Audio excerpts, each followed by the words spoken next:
Hey, this is Benjamin Nelson, your Season 7 WSSR Cup champion.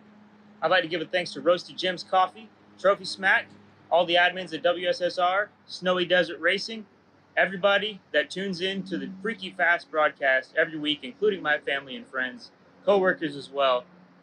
And I am so honored to be able to hoist this beautiful trophy. I've never been more proud to be a champion.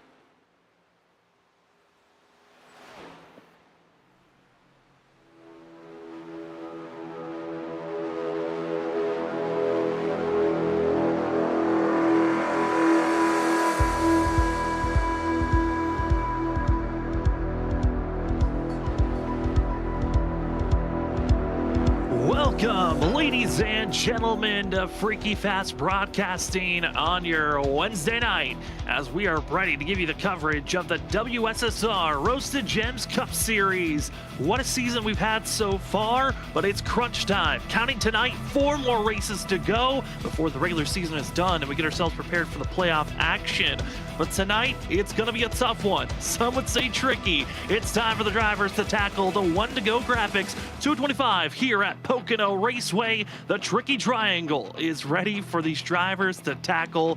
31 have already registered for tonight's race. How many more before qualifying's done, we'll find out. But tonight, we're excited to give you all the coverage again here on Freaky Fast Broadcasting. My name is Sam Dyer. Joining me up the booth is going to be Justin Malarkey. And Justin, coming off of last week, only one caution in the last 2 races. But last week at Michigan, it certainly was a good one. Getting to see Ryan Kelly get into victory lane and a big track. And we stay at the bigger courses coming into here tonight. Definitely a big track tonight. Could be seeing another caution-free race potentially. We were watching these drivers in practice here in warm-ups. Looks like they're staying clean so far in all the practice sessions. We could be in store for another nice fuel mileage race here, Sam. It should be a good one to watch. Fuel mileage is going to be a key. Tires could be a key factor later on. But tonight's race, you can see the very distinct corners. 3 are going to be shown here tonight. 3 all so different. Corner number 1, 14 degrees of banking. It is modeled after Trenton Speedway. Corner number 2 with 8 degrees of banking. It's based off the tunnel turn of Indianapolis. Going to be a great, that second corner, a great corner to watch how the drivers can exit out. And turn 3, it's 6 degrees of banking, modeled after the Milwaukee Mile. All drivers searching for the speed. Where can they place it? Well, let's find out as we head down to trackside and see where the drivers will qualify here this evening. As practice has just concluded, the drivers will have 5 minutes to put down their fastest time and only 2 laps to do so. And Justin, you were able to do a little bit of testing to see what this track is like. What do you think the big factors are as they get prepared for qualifying? One of the most important factors tonight, I think, for qualifying is going to be going out there really fast. You're not going to really have that chance to sit on pit road, wait for a cloud cover, wait for a cooler temperature, because 5 minutes, as you mentioned, by the time you get out there and do a warm-up, you're already losing about a minute to a minute 10 seconds just to get the car up to speed and around this track. Then you still got to do 2 laps. So these drivers are going to all be getting out there really quick right now. And then from there, it's going to be about getting that qualifying spot and maintaining your position, because if this race does stay green, track position is going to be super important. It could be really hard to pass here. You pull out a line, you might not have the drafting help, and you could be losing spots. Massive to get yourself that great track position. Like I said, hard to make some passes. It's going to be good in the first handful of laps, but after that, it comes down to how can you slot yourself for a risky move. But qualifying, we've got on screen going to be Ken Campbell in the 15 machine, hoping for a solid run here this evening.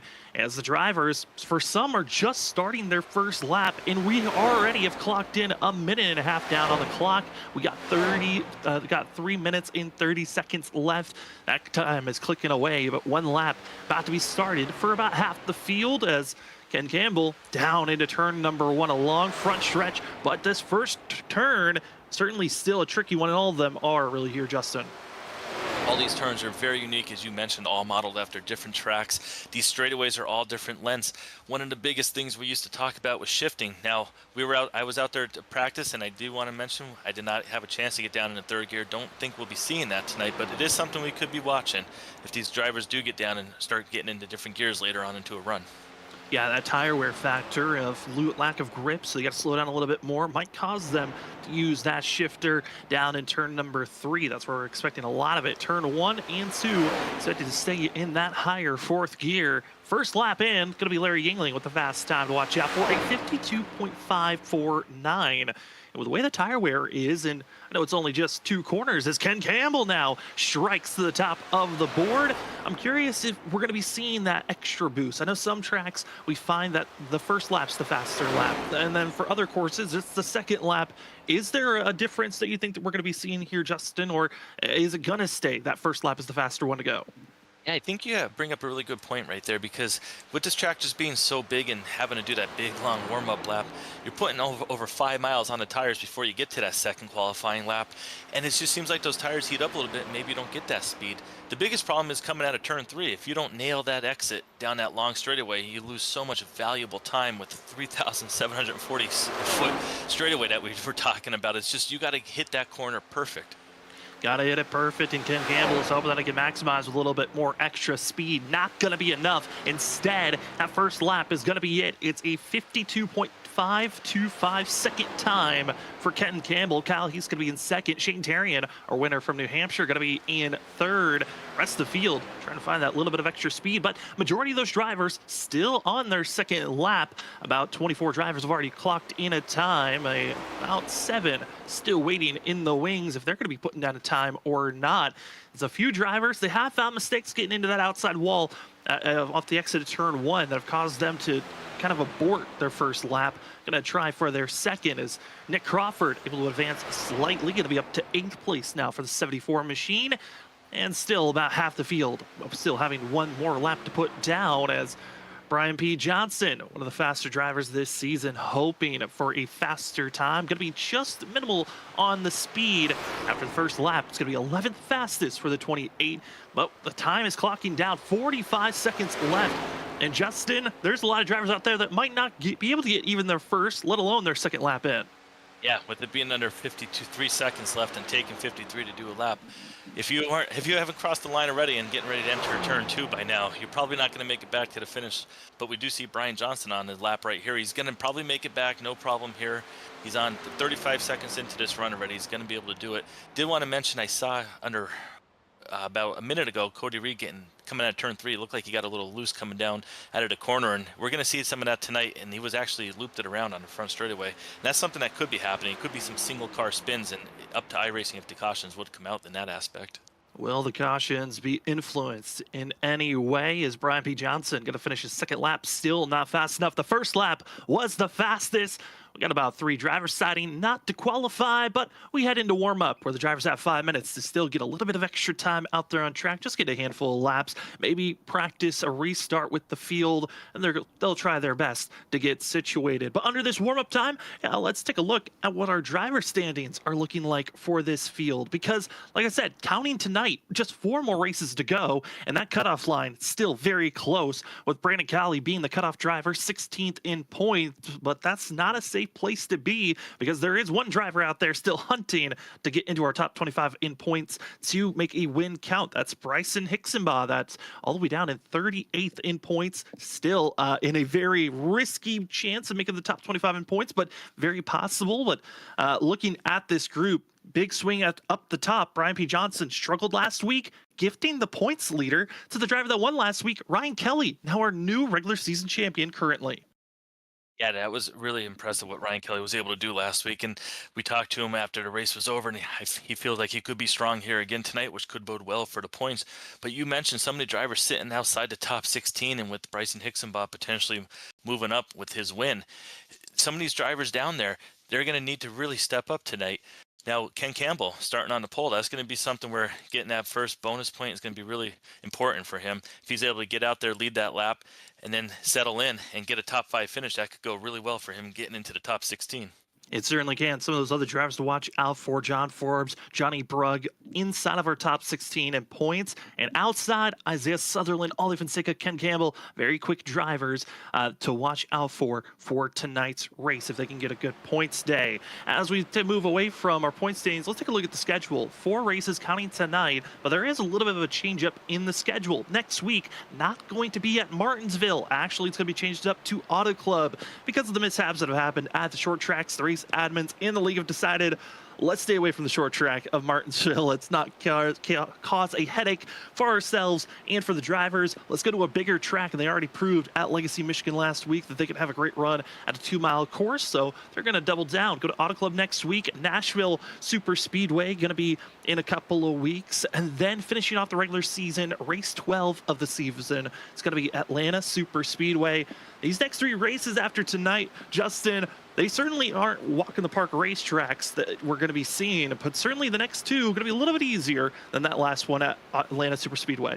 Oh, I have Atlanta Super Speedway circled. I can't wait to see these cars on there. Something we're not going to have any knowledge on because we've never actually seen this type of car on the Atlanta Super Speedway. Just like we never saw this car race at Kern County, which may have led to the over 20 cautions that we had just being completely new and throwing so many drivers a curveball. But besides that, these races have been so entertaining to watch all year. Just very little cautions, pit strategy. We're getting everything in this. Week in and week out, these drivers are putting on a great show, and I can't wait to see these next couple races before the final race at Atlanta. Exciting racing right around the corner. We're excited to be giving you all that coverage here on Freaky Fast Broadcasting on your Wednesday night. Also, new racing action. I didn't see it last Thursday. We have just partnered up with Doghouse Racing League. You want to check out this upcoming Thursday. Tomorrow night is their qualifying night. They got the qualifying as well. It's going to be the duels. Don't want to miss out on Doghouse Racing Series open setups in the Cup car. But tonight, it's racing going to be a good one. 90 laps in total. There will be no competition yellow. That has been removed, but the pit window we were given was 26 to 27 laps. That's going to be putting these drivers in that weird zone. Do you do an extreme save on this first run? Do you bank on a yellow flag that might save you to turn this race into a 2-stop? It's going to be interesting how you want to set up this race moving forward, Justin, with that pit window being as close as it is to lap 30.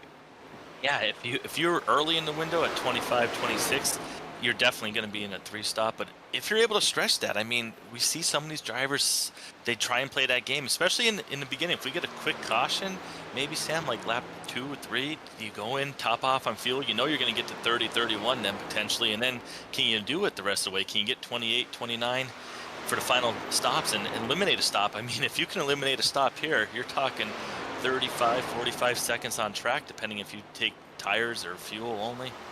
Yeah, I mean, that's kind of what we saw last week, where we thought maybe we were going to be seeing drivers aim for a 2-stop. Everyone kind of made an audible call. We're going with a 3 because it felt like tires were more important than fuel. And tonight could be a very similar situation where maybe they think tires are more important and they just can't stretch it on the fuel. It's going to be exciting to see, and the draft could be a big factor on why they are able to stretch that fuel window, being assisted on these long straightaways. But warm-up is just concluding here tonight. Practice is done. Qualifying is done. The warm-up session has allowed these drivers to get calmed down for 90 laps here this evening. It certainly should be a good one. Big shout out to our sponsors. We'll give you more details about them for Colley's Mom, our qualifying sponsor, Roasted Gems Coffee, and Trophy Smack. But the drivers are starting to grid up. Means it's time for us to take a look at where they're going to be starting here tonight for the 1-to-go Graphics 225. Taking the pole award, Ken Campbell in the 15, needing a solid night here this evening to make it into the playoffs. Starting out on the right foot in that pole position. Kyle Heath going to be in second for the 31 machine. Shane Terrian in third. Larry England going to be starting in fourth.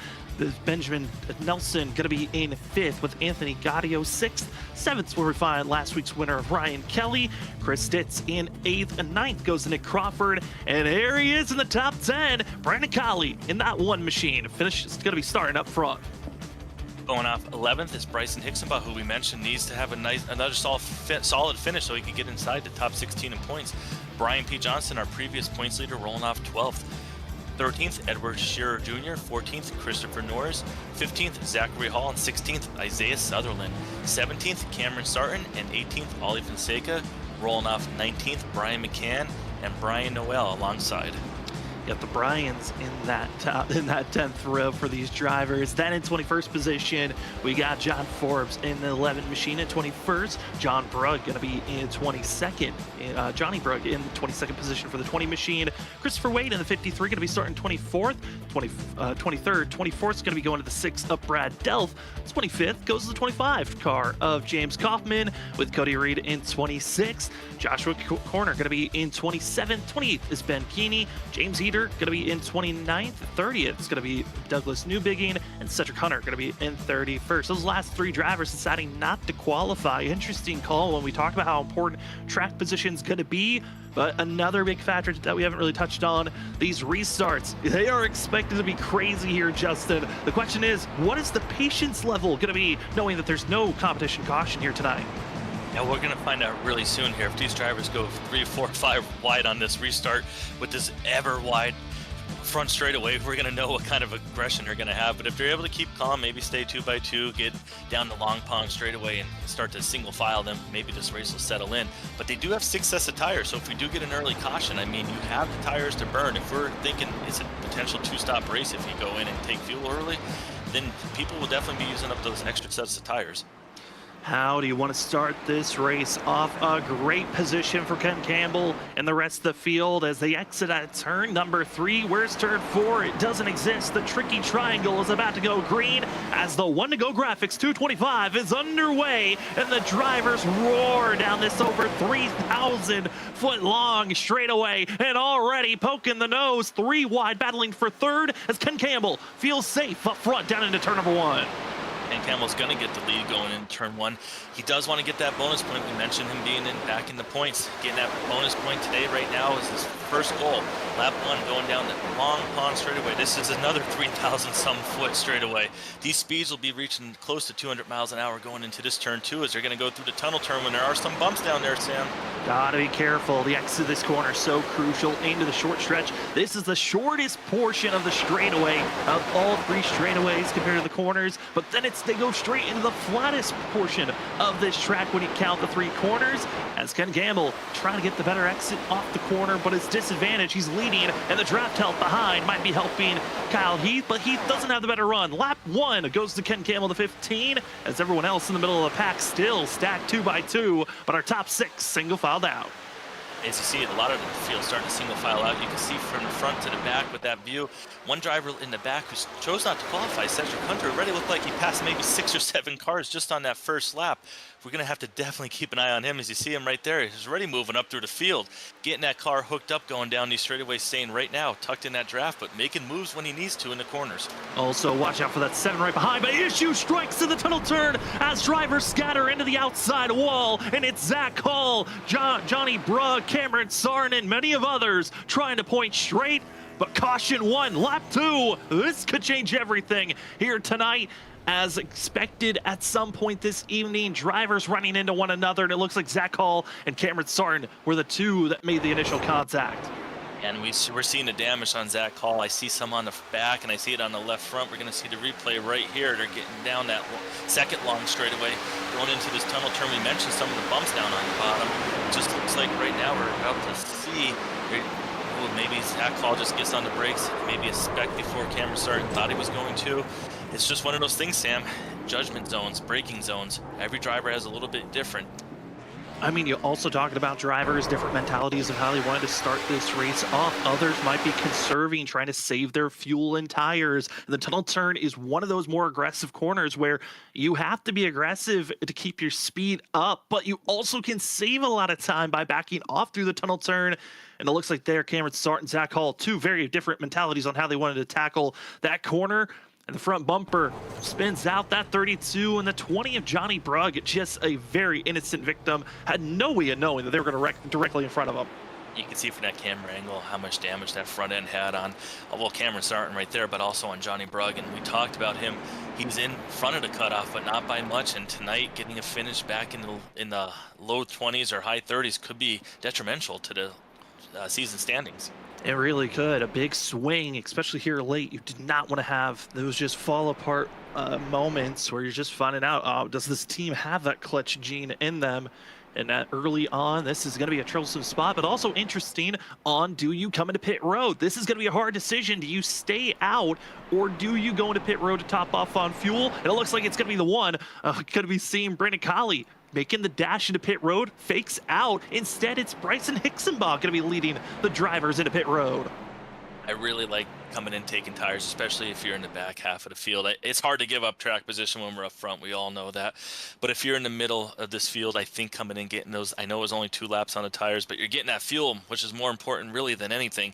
Right now, those drivers are feeling really good if this race does settle down. If not, if a caution comes out in another couple laps, maybe the top 10 pits, and you stay out, you could get that track position back and be leading this race before you know it. Watching all the pit stop timings, see who's maybe thinking about taking tires. It looks like majority of the drivers that came into pit road just topping off on fuel. The 3 drivers that were mainly involved in that most recent incident, staying in pit road to get extended damage repaired. Luckily, no one has required damage. It's a black flag with an orange circle that's indicated to the drivers that they are forced to come into pit road. You have too much terminal damage that makes you unsafe on track, that iRacing deems, and that is a flag that you'd never want to get. The drivers have coined the meatball flag, and that is a great sign that you're going to be in pit road for quite a bit. Like, sometimes you can be lucky for just 30 seconds. Other times you're in there for 40 minutes or so. Yeah, you don't want to be in there for 40 minutes, that's for sure. 40 seconds is long enough, but one good thing, 40 seconds here, you can get that damage repaired and not risk going a lap down, especially when we have 2 or 3 caution laps here. You're able to go in and get up to 2-3 minutes, but the way the field is just so slow on this big track behind the pace car going about 70 miles an hour only. I think also a good thing about this car, it's kind of built like a tank in some ways. You can take a lot of damage, and luckily the car gets repaired pretty quickly. And if it takes a while to repair the car, once it's fully repaired, the car seems to be working almost like it's brand new. Based off what we've seen this season and last season, the damage model, yes, you don't want any damage, but it looks like you can at least work around it. It seems like, Justin, if you do grab some slight damage on the nose or on the side. Yeah, like you said, you never want damage, but you're right about that. The way this damage model works, it seems like it kind of repairs the car back to brand new almost. Some of the other cars are a little bit different. I know the Gen 7, sometimes even if you kiss the wall a little bit, that front fender would be sticking up and it would just be dragging the car. But every car is different. That's up to these drivers to figure it out. They got to know these cars inside and out. And right now, these drivers are going to be getting ready to go back, and hopefully they're all got their damage fixed, because it's going to be another good race, 85 laps to go. As drivers going to be going into pit road, one driver going to be given an end of the line penalty. It looks to be James Kaufman deciding to go to the end of the line for himself. Also going to be a lot of drivers, or about 7, that decided to come into pit road that came in initially on that first time they had a chance to come into pit road, and just came in this time with 1 to go, top off on fuel again. So feeling like they're right on the edge, need every little bit of droplet of fuel to try to cut this pit stop from what potentially could be a 3-stop night if we stay green from here into a 2-stop type of an evening if we stay green. So different strategies already being shown here, just 5 laps in, as the field is getting stacked up. Your front runner is going to be Ken Campbell, Kyle Keith, Benjamin Nelson, Larry Yingling, and 5th place runner going to be Ryan Kelly, and Shane Terry going to finish out your top 6. As we're about to get ourselves rolling here, already saw the aggression, Justin. Do you think we're going to be seeing it once again? I think so. I think you're going to see drivers they want to get those positions. We know, just like when we watch it on TV, it's so important on those restarts to get those spots. And this track has so much room on the straightaways, but with the low banking, it's hard to really get and stay three wide, 4 wide. You got to get down to at least 2 wide, especially down into the tunnel turn where you probably don't want to go any more than maybe single file. Absolutely not. You do not want to be multiple lanes being side by side through that tunnel turn. As the drivers wait for the pace car to pull into pit road, it's pretty quick. Get back to the green. The 1 to go. Graphics 225 is back underway. Ken Campbell, great launch, but Benjamin Nelson going to be on the outside for the 79. That's a driver to watch out for. It's been clinical on restarts throughout this season. It looks like he's done it once again, already making the pass for that of position number 2 and just turn 1 as the driver stays side by side off the exit of turn 1. And we're going to see right here how much the draft will work. Benjamin Nelson's going to be up in that high line with everyone else, and Kyle Heath's going to quickly tuck in. He does not want to risk being any further down there without any help down that long second straightaway, as Ken Campbell's going to get into turn 2 right here. And that's where the bumps are, right in the middle of that turn. You'll see as these drivers wear out, they're going to maybe potentially get below that yellow line sometimes just to get a little bit different grip, cut the corner differently. But right now, drivers are going to be full throttle, trying to stay above that coming out of it. And aggressive moves for the lead. Benjamin Nelson no longer wants to wait to just linger in second. The lead is the position the 79 wants, but no draft help and hoping to slide back to the top side. Doesn't look like going to find the window as Kyle Heath closes in that gap. So has to stay on the inner groove side by side for second. But Nelson looking like early run here, wants to get that clean air, doesn't want to worry about the draft and maybe saving fuel. It's get that lead position quickly, but once again another long straightaway and no draft help for the 79. No draft help, and you can see the difference. It looks like Benjamin Nelson actually maybe checked up there so he can get up behind the 31, not run side by side in the corner and lose any more chance and give Larry Yingling a chance to get by him. So that was actually a really smart move right there, because Larry Yingling could have been able to step up in that draft and really get around the 79 there, but 79 made a smart move, pulled back up, and he's going to regroup here coming out of turn 3. Looks like he's getting in the corner. It's really good. He's just got to be able to time it right and get out there and hopefully get some help when he makes that next move. Trying to tackle to go quicker up front. Some drivers, though, just not as comfortable as you're seeing in the middle of the field, trying to find their way to go forward. Kyle Heath, fastest lap. You see popping up on our top right. But the side-by-side action for drivers that are just inside of our top 10, keeping it a little bit mixy here, as we're seeing Nick Crawford, Anthony Gaudio, Brandon Cowley, Brian P. Johnson stacked side by side, and waiting behind them, Christopher Norris trying to help out this one. And as well, it's Isaiah Sutherland, the driver that's just outside of the cut line, needing a fantastic day here this evening. Yeah, he wants to have a nice clean race tonight, as we see right there, just so close. These drivers sliding out of the corners, just they don't want to risk getting trapped on the bottom without help. But Brandon Cawley right now is right in front of this group. We're on board here, Isaiah Sutherland. You're going to see right now, 4th gear, 151 miles an hour coming out of turn 3. And that's going to climb all the way 170, 180. They're going to hit 200, 202 miles an hour potentially at the end of this straightaway. They're definitely not saving any fuel there, Sam. No, and also being in the draft, it's helping these drivers to hit those max speeds of close to 200 miles per hour. And Isaiah Sutherland getting a great shot of probably the best battling currently on screen, as Ken Campbell still holds on for the lead up front. But Sutherland, this has got to be a tricky spot to be, because you have to be careful. You might want to try to put the pressure on to make these passes, but when you see these drivers side by side, I mean, you want to attack Justin, I would presume, but at the same point, you don't want to get yourself into trouble. We're just on lap 9 of 90.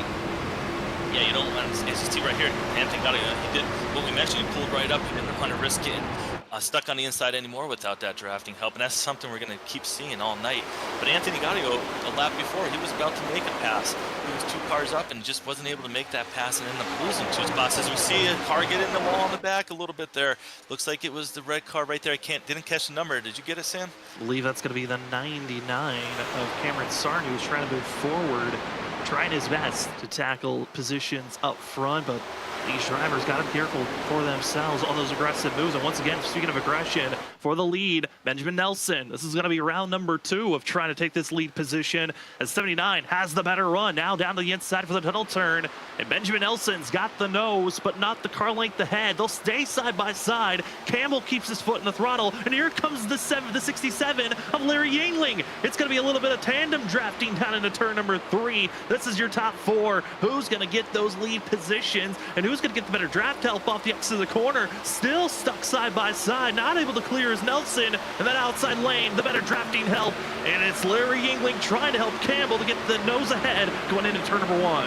Okay, we're seeing great battling 2 by 2 for these top spots right now, but Benjamin Nelson going to drive off into turn 1, maybe clear Ken Campbell, but he's going to try and power down on the outside and keep the 79 pinched, but he's not going to do it on the exit. Benjamin Nelson 2 to lead. Larry Yingling trying to get by James. Kyle Heath for 3rd position. They're all up top, but right now getting into the tone turn, Benjamin Nelson with the lead. Going to get that bonus point next time by. It's the bonus point for leading the lap, and now try to stay up front, aggressively pulling away, and aggression's been working out for the 79 machine, up 4 positions from where they qualified. Other drivers that are on the marching move, that of Ryan Kelly and Shane Tarian, trying to get by Kyle Heath in that It's his 31 machine. Starting to fade back is Heath after a great qualifying position as second, but for how long? Also, update for a driver just disconnecting. Cameron Sarton started off being involved in that first wreck on lap 2, running into Zach Paul. Too much damage. He's trying to get his repairs done. He went 1 lap down, and just the damage was too much. Calling it an evening already is the 99 machine. You hate to see that for a driver this early on here tonight after qualifying in 17th. But we'll finish 31st as we stay green. 12 laps are down here this evening of 90. And those 12 laps, I mean, a 2.5-mile course each lap. That's a lot of laps you got to be, miles you're going to be logging in. But the lap counter, I mean, Justin, that could sneak up on you if you're not careful and you're just riding along and clocking in those laps. Yeah, the laps could go by here in a hurry if this stays green. Like you mentioned, we're on lap 12, but before you know it, you get in a rhythm and the laps kind of just start ticking away, and you really got to make sure you don't lose track of your strategy. We already know half the field's on a different pit cycle than the rest of the half, so that's something we're definitely going to be seeing soon. I mean, we're probably about 12 laps away from pit stops for the guys that chose not to pit yet, and maybe about 16 for the guys that did pit, so it's going to get interesting here really soon. Certainly will. Riding on board with Christopher Norris, giving you a sense of what it's like to be inside the cockpit of these vehicles, dealing with these long straightaways. And I know, talking to the drivers, Pocono is an interesting track because they love the corners, they love the high speeds that you're tackling, but the straightaways, they can sometimes lull you to sleep if you're not careful and you're just following the driver ahead of you. And these drivers got to be looking for those markers on the track. I mean, Justin, 3 corners, long straightaways. What are you looking for when you're in the pack and you're stuck in this group and you're trying to make sure you hit the right markers to enter each corner? Well, we're on board here with Christopher Norris, so we're going to see it. Right now, we're passing the start-finish line. You're going to see cones. You're going to see cones sticking up out in the fence. There's going to be 3 cones, 2 cones, 1 cone right there, and then there's going to be 1 last cone there. And that kind of gives you an idea. You probably want to start getting on the brakes by that last cone and get your turn set up. But it's hard when you're behind these cars 2 by 2, as we see what Christopher Norris is dealing with. You can't just see. You don't see those cones until you pretty much are on them. And then by then, you got to really be able to hit your marks. Gotta hit your marks, and there's 3, 2, 1. We're in the tunnel turn as side by side for Christopher Norris. He's got Chris Stitz in the 17 to his inside and holding on steady, but being side by side with the driver, we're talking about it. It's tough through the tunnel turn because you're not hitting that apex point that you like to hit. Instead, you gotta trust that this vehicle is gonna have enough grip underneath.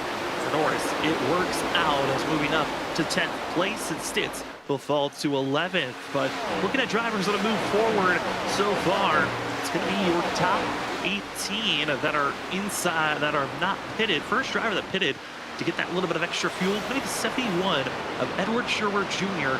in 19th position. Also having Brad Delp behind him, but everyone else that topped off on fuel still further back in the pack. I'm not really advanced. You got Brian Noel in 21st position. Johnny Brunko was just caught up in our last incident in 22nd. Cedric Hunter in 23rd. You see those 3 drivers topped off on fuel, but they're over 6.5 seconds off of our leader. And then here's another cluster of drivers that decided to top off on fuel, but are giving up massive amounts of time. I'm curious, I thought for sure these drivers would have been a little bit more aggressive, trying to push forward. Instead, it's the patience game for themselves. But we got to move back up to our top 5 because it's getting chaotic up front. As issues strike for Ryan Kelly, it really backs up the rest of the field as Ken Campbell and Larry Yingling continue to stay side by side, and it's brought everyone into this fight. There's 10 cars now right in this picture, but 1 car not in the picture. Benjamin Nelson checking out up to 1.6-second lead, which is massive at this track. As we see these drivers, Shane Therian look like he's going to maybe go 3 wide here to try and get around Ryan Kelly and Larry Yingling. And it's just these battles going all over this track, and right here we're going to see he's not going to have the preferred line getting in, but Ryan Kelly maybe going to check off a little bit just to give him a little bit extra space because he's so far down, Shane, but able to hang on, no problem. But we're seeing that draft come in tow now. Shane's has no help down on the bottom. It's 1 draft, 2 not able to exit all the way out to that outside wall, have to back off just slightly, so you're not able to utilize your full momentum, and it's going to happen once again. Squeezed. It's the 3 and the 9. These were 2 drivers that were racing close to one another throughout the last season and a little bit of this season, and Ryan Kelly always under the radar, but instead of our top 10, Shane Darian, great qualifying run for himself and trying to stay inside of the top 10 currently, but this cluster of drivers are on top of one another. It is fantastic racing that we're seeing right now, but it's our top from second down to 12th that just are on top of one another and not really giving anyone any breathing room currently, as you're seeing Isaiah Sutherland with this little bit of gap between himself and Chris Stitz. And those drivers, like you mentioned, from second through 12th, they're just so close to one another. You could pretty much under about a second, maybe second and a half combined. And then our leader has up to 1.9 second lead now. He's just checking out.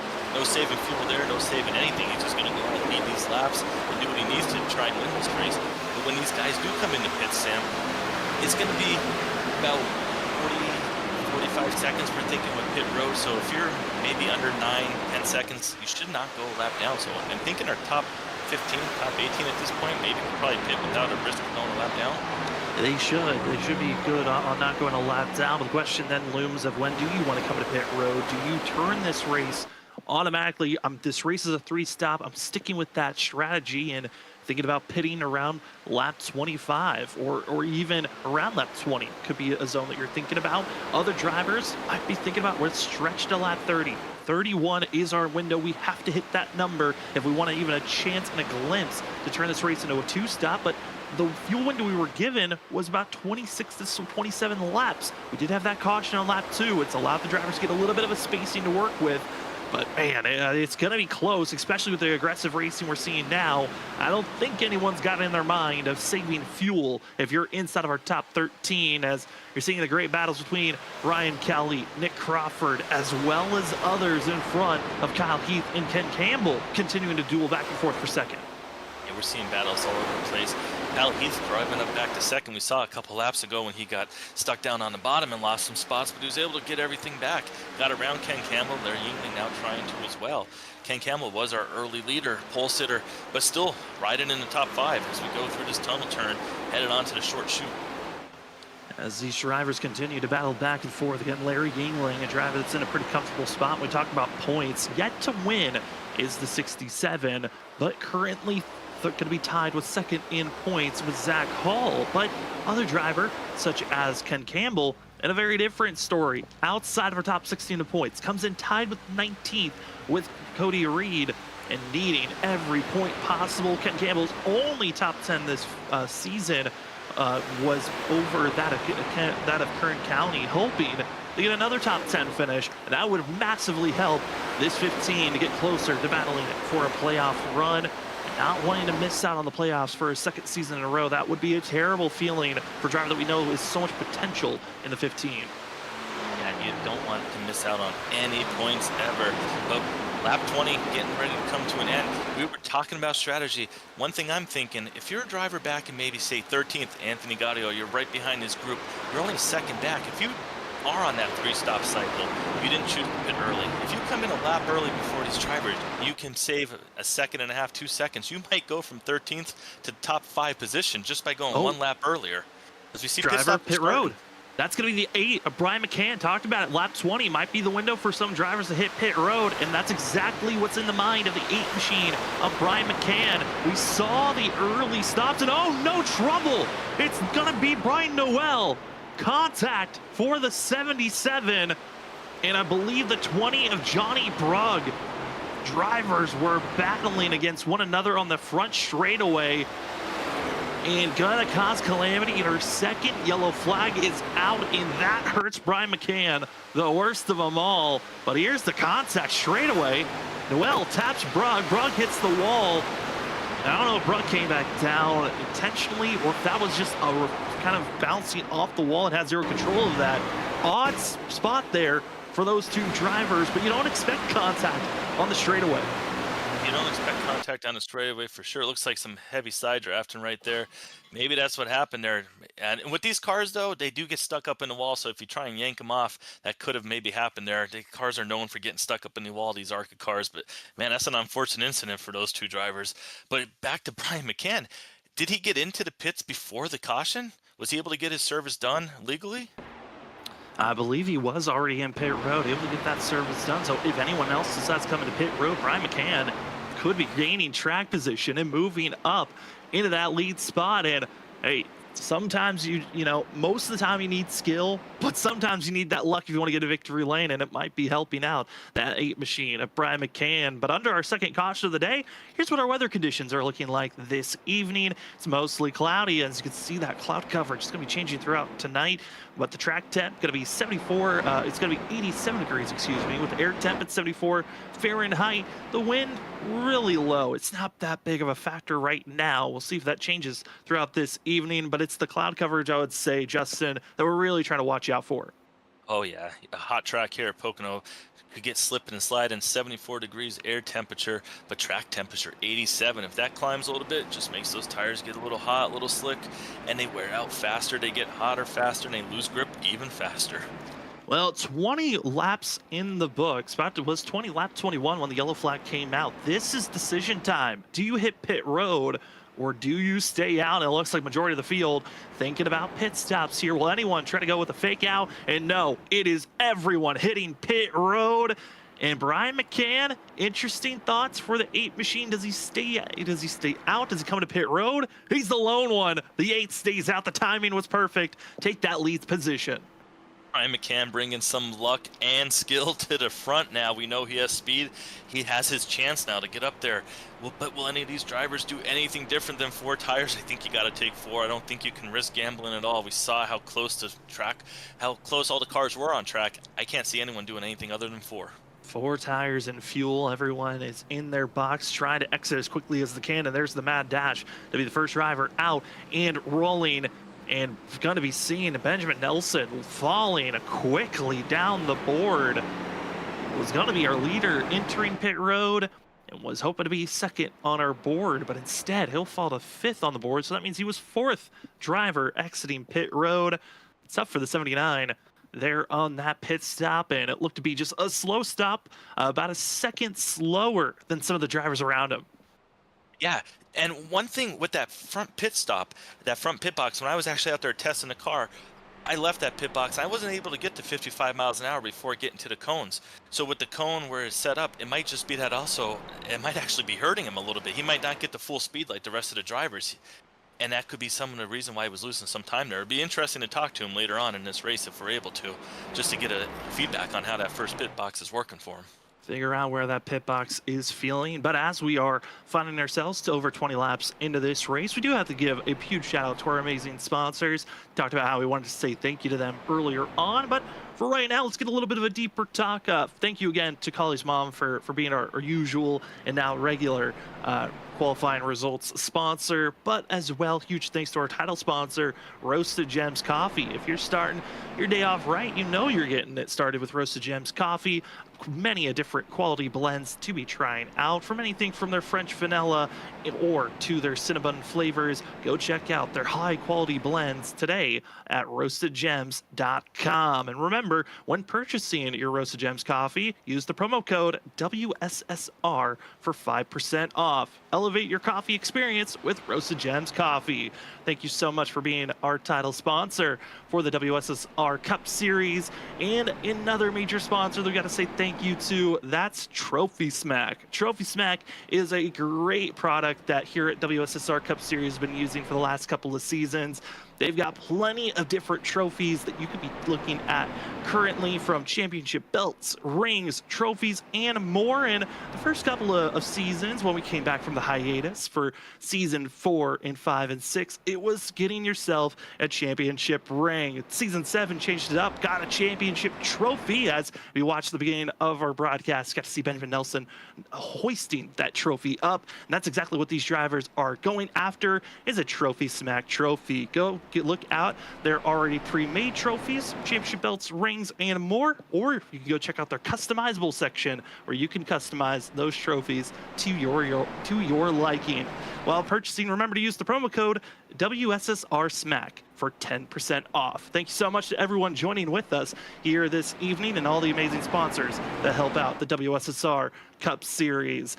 Sadly, under this last caution, we have lost another driver. That's going to be Johnny Brugg, caught up in that incident with himself and Brian Noel, joining to the graveyard of Cameron Sartin. You hate to see those two drivers out of this race so early, and as well for Brugg, crucial loss of points after being out of this race. But for us, we're ready. It's time to get back to racing action. 24 laps in the book. Let's start lap 25 for the one to go graphics. 225 here tonight. And it's Brian McCann, the luck, the timing, the 8 leads the charge down into turn number 1. And I'm ready to get up high, get in there, get a good angle going into this corner. But we're going to have to see if Benjamin Nelson's able to get back up there. We saw how big of a lead he had before. 2 seconds. We know he's going to be fast, but he's going to have to take his time and get through here and not chew up the car. Brian McCann right now, our leader, going down the long pond straightaway, getting ready to set up for turn 2. We talked about it. He's got that clear view now, and if he can see those cones, no problem from the front. Oh, he is feeling very confident up front and comfortable, but some of these drivers not feeling that comfort. The cold tires exited turn 1. Saw a couple of drivers almost slide up into one another. Luckily able to keep it pointed straight, but McCann pulls away. The cluster from second on back continues to pile on. But these drivers are just hoping for that tire heat to finally mount up so they have a little bit extra grip to feel comfortable off the exit of the corner. Yeah, they definitely want to be able to get any extra grip they can. But one driver right now pulling away is Brian McCann. It seems like these leaders are able to get out there and go. But I want to keep an eye on Kyle Heath. He's got that clean air on his nose a little bit. He's not right behind Brian McCann. Kyle Heath had run that whole last run. He was fast. He held speed the whole time. He was one driver that we're definitely going to have to be keeping an eye on out throughout this night. Absolutely, as right now our leader, Brian McCann, highest mover of 18 positions, but drivers that are trying to make some other aggressive moves. Isaiah Sutherland up 3 spots behind him. John Forbes up 7 positions, but some drivers have lost a lot of ground as Sutherland trying to make the position pass down into turn number 3. The drivers on the flattest section of the course. They got to slow it down, low it down, but also get a fantastic launch off the exit of the corner and almost contact between the 1 and the 14. Almost contact, but luckily nothing bad happened there. We saw a couple laps before what can happen on that front straightaway when you get to those corner panels trying to draft, get every inch of space you can. You make contact before you know it, you're stuck up in the walls. But we're seeing right here, Ollie Fonseca, John Forbes, side by side coming out of turn 1. Going to get set up here now. Now, Ollie Fonseca going to be on the inside. He's going to probably have to try and pull back up behind Forbes. Doesn't want to risk letting Anthony Gaudio get up there.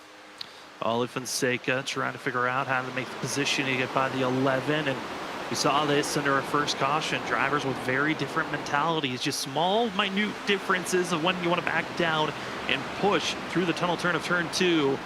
And both there, we saw John Forbes having to back out early. Ollie Fonseca taking the advantage and being aggressive and the pushing forward for some of these crews. It is interesting to watch who's willing to take that aggressive push on the entry of the corner while others that are looking for the better exit off for themselves.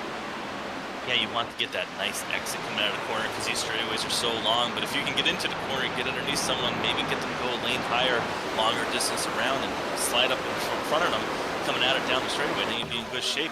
But Kyle Heath up front, he's starting to catch Brian McCann slowly but surely. He's reeling him in. We saw that big gap on the restart. It was up to half a second, but now under 2 car lengths here. As you see going through the tunnel turn here, exiting. Now it's setting up for that little short shoot, 1,700-foot straightaway. Going to be heavy on the brakes, getting down here into turn 3, not turn 4, by the way. Like we mentioned, no turn 4 here. But you can see he's able to get a little bit lower than Brian McCann. He gets his back to the gas. Now he's going to be in that draft. This is where he's really going to try and make that run down this straightaway and get closer for the next turn. Another thing that's interesting to watch on these drivers, the way that they attack this course, is looking at the lap times. Some drivers are willing to put down some of their fastest times. Kyle Heath has been already shown on that first run with a set of tires to his second set of tires he's currently on, has put down the fastest lap of anyone on track for both of those stints. So this 31, not afraid to use up the rubber. Everyone else, maybe let's be patient. I'm curious on if they're learning that the aggression is more potent, or is it being defensive and protective that's helping you out? Because I'm looking at Benjamin Nelson, who was the leader that really pulled away once we had a long green flag run. Again, he's still stuck in 6th place, hasn't moved forward.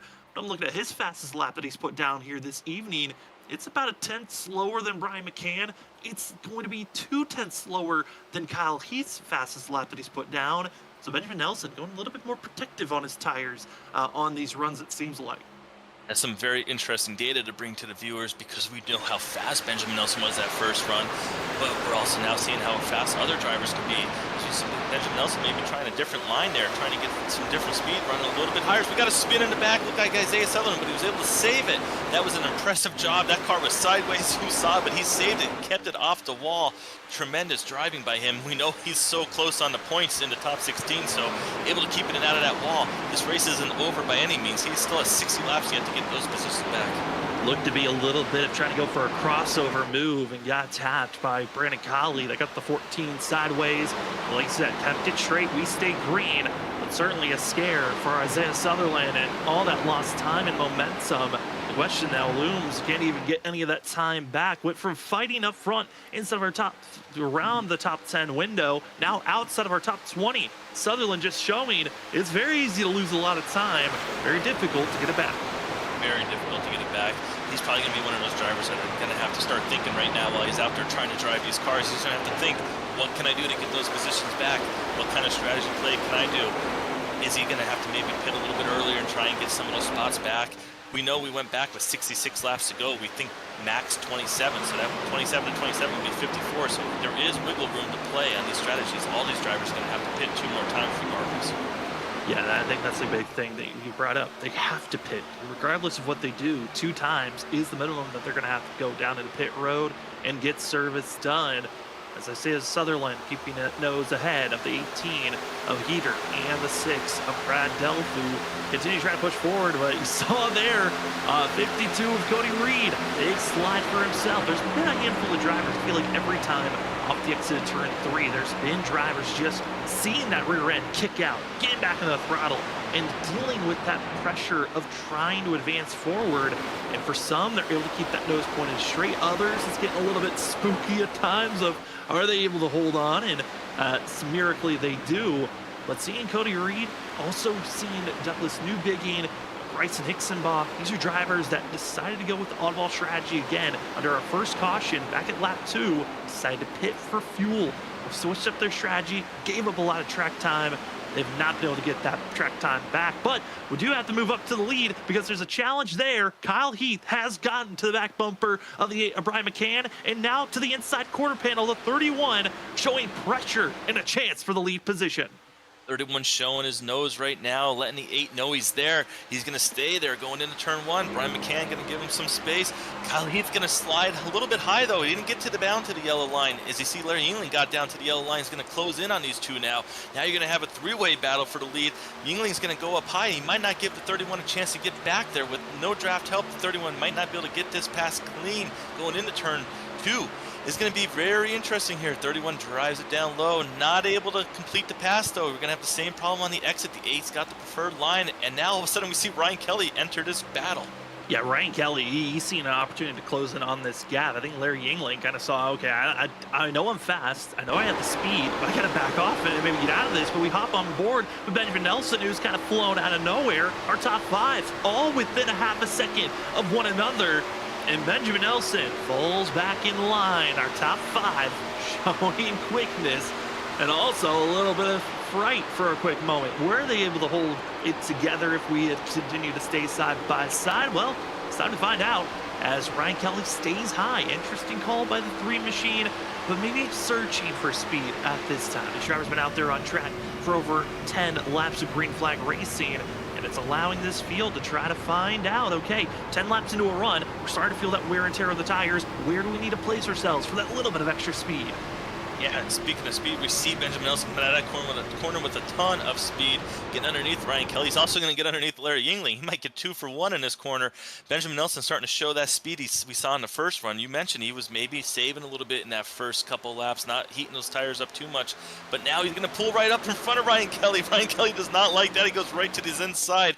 That could have been catastrophe, but luckily no contact was made, but that was so close. Offering the switchback move as the 3 continues the duel back and forth, and Brian McCann was able to defend over Kyle Heath for a quick moment. Heath now just survival mode for the 31. Kelly has to slot back in line, say, all right, you got that position for me. Let's see if we can save a little bit of tires here for this upcoming couple of laps. Maybe fight on back, but also closing in on our top 5. It's going to be sixth place runner Ken Campbell, Nick Crawford, Brian P. Johnson, Chris Stitz. Once we saw at one moment it was, second back to 12th, they were on top of one another. Well, that cluster of drivers are trying to mix and mingle once again as we're about to start lap 36. Yeah, we're starting to really see it a couple times now where these cars get side by side up front, and before you know it, it brings the whole rest of that field that was maybe a second back. They come right up. We run side by side here. It just really slows you down. You have two cars punching a big hole in the air. You got those cars behind. They just suck up so fast. So that's something just all night we're going to be seeing. These drivers, they finally get a chance to spread out, and they get battling, and then before you know it, they're right back on top of one another. And one mistake, you could be losing 5-6 positions easily. One driver, you kind of noted on it, trying to make the move forward. Cedric Hunter back in 16th position. Want to give a cue out to that 16 machine. Was right in 16th. Just got passed by Bryson Hicksonbaugh. That's on the charge, trying to gain all their positions back for the 63. But Cedric Hunter, one of the bigger movers that's in the middle of the field of 14 spots. Again, did not qualify. And currently up to 17th and setting up to get by Anthony Gotti. Back into 16th position. As these drivers continue to duel back and forth. They're certainly trying to search for where that extra speed is in the back half of the pack, but I think also some of these drivers that are back here still thinking about maybe that pit stop as when do you want to make that stop for yourself and where are you searching to place yourself? Because before it was, okay, if you can get to lap 31, you should be good to make it to the end of this race. Now it's if you can get to potentially lap 63, maybe 64 would be a nice stop to get to, but it seems to be just a little bit too far for these drivers where they're at right now. Yeah, I really think that is really asking a lot on the field for that to happen, which now leads to the point of if we know all these drivers have to take 2 stops, Sam, you can maybe you could think about really coming in right now if you wanted to, coming in at 40 and then coming in again at maybe 70, doing 40 and 30 right there, or 40 and 25, I guess you would have to do. It kind of gives you that option. You can start pitting earlier if you want, just because everyone's got to pit twice. If you do go max, if you go 27 to 27, that was bringing it to about 8 to go. On the final stop, so you're only going to have your best tires for those final 8 laps, so maybe these drivers do come in a little earlier than expected. When do you want to make your stop? A little bit of action going on for third place as seeing the 3 and the 79 continue to duel back and forth, Benjamin Nelson and Ryan Kelly. But the thoughts, the topics, when do you want to hit pit road? We'll continue that discussion moving forward, but we are going to take our first commercial break of the evening, but you won't miss a thing as we're going to be going side by side. You're watching the WSSR Roast the Gems Cup Series, race number 9, the 1-to-go graphics 225 here at Pocono. It's been a fun one so far, but will they survive to the first green flag pit stops? We'll find out in just a few moments when we come back from this commercial break.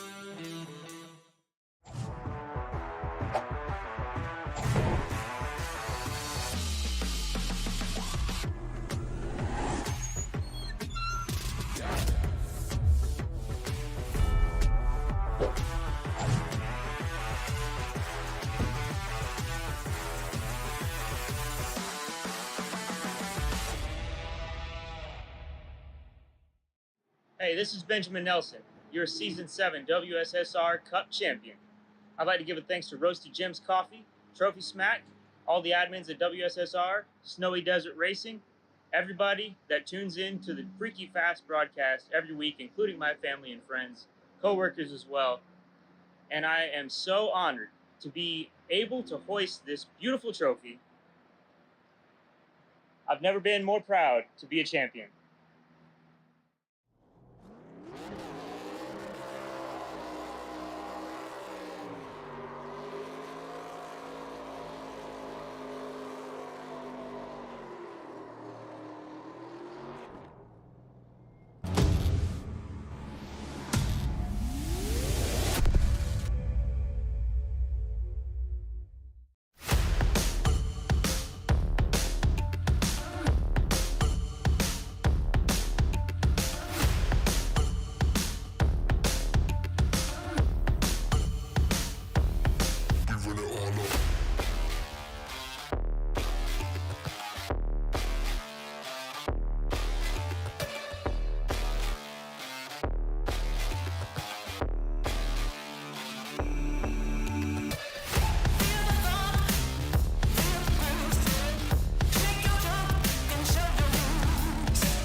5 wide behind the pit.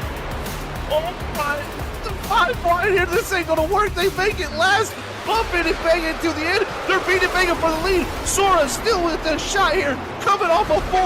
Look at it, that's it. It's bottom line, here it comes. Oh, no, Carter gets wrecked. It's gonna be that Nick Crawford. The 74 gets through somehow, and they just completely demolish one another. Trinity driving down low, drifting up, trying to be the stealer. Here he comes, Cedric Hunter. He does it, he steals it. But he somehow drove it into the corner to wreck it. Oh, they wrecked! They wrecked each other. The top two bounced into one another. Just too much of side drifting off of, and they got to be careful. Oh no! The 4 demolishes in the 28.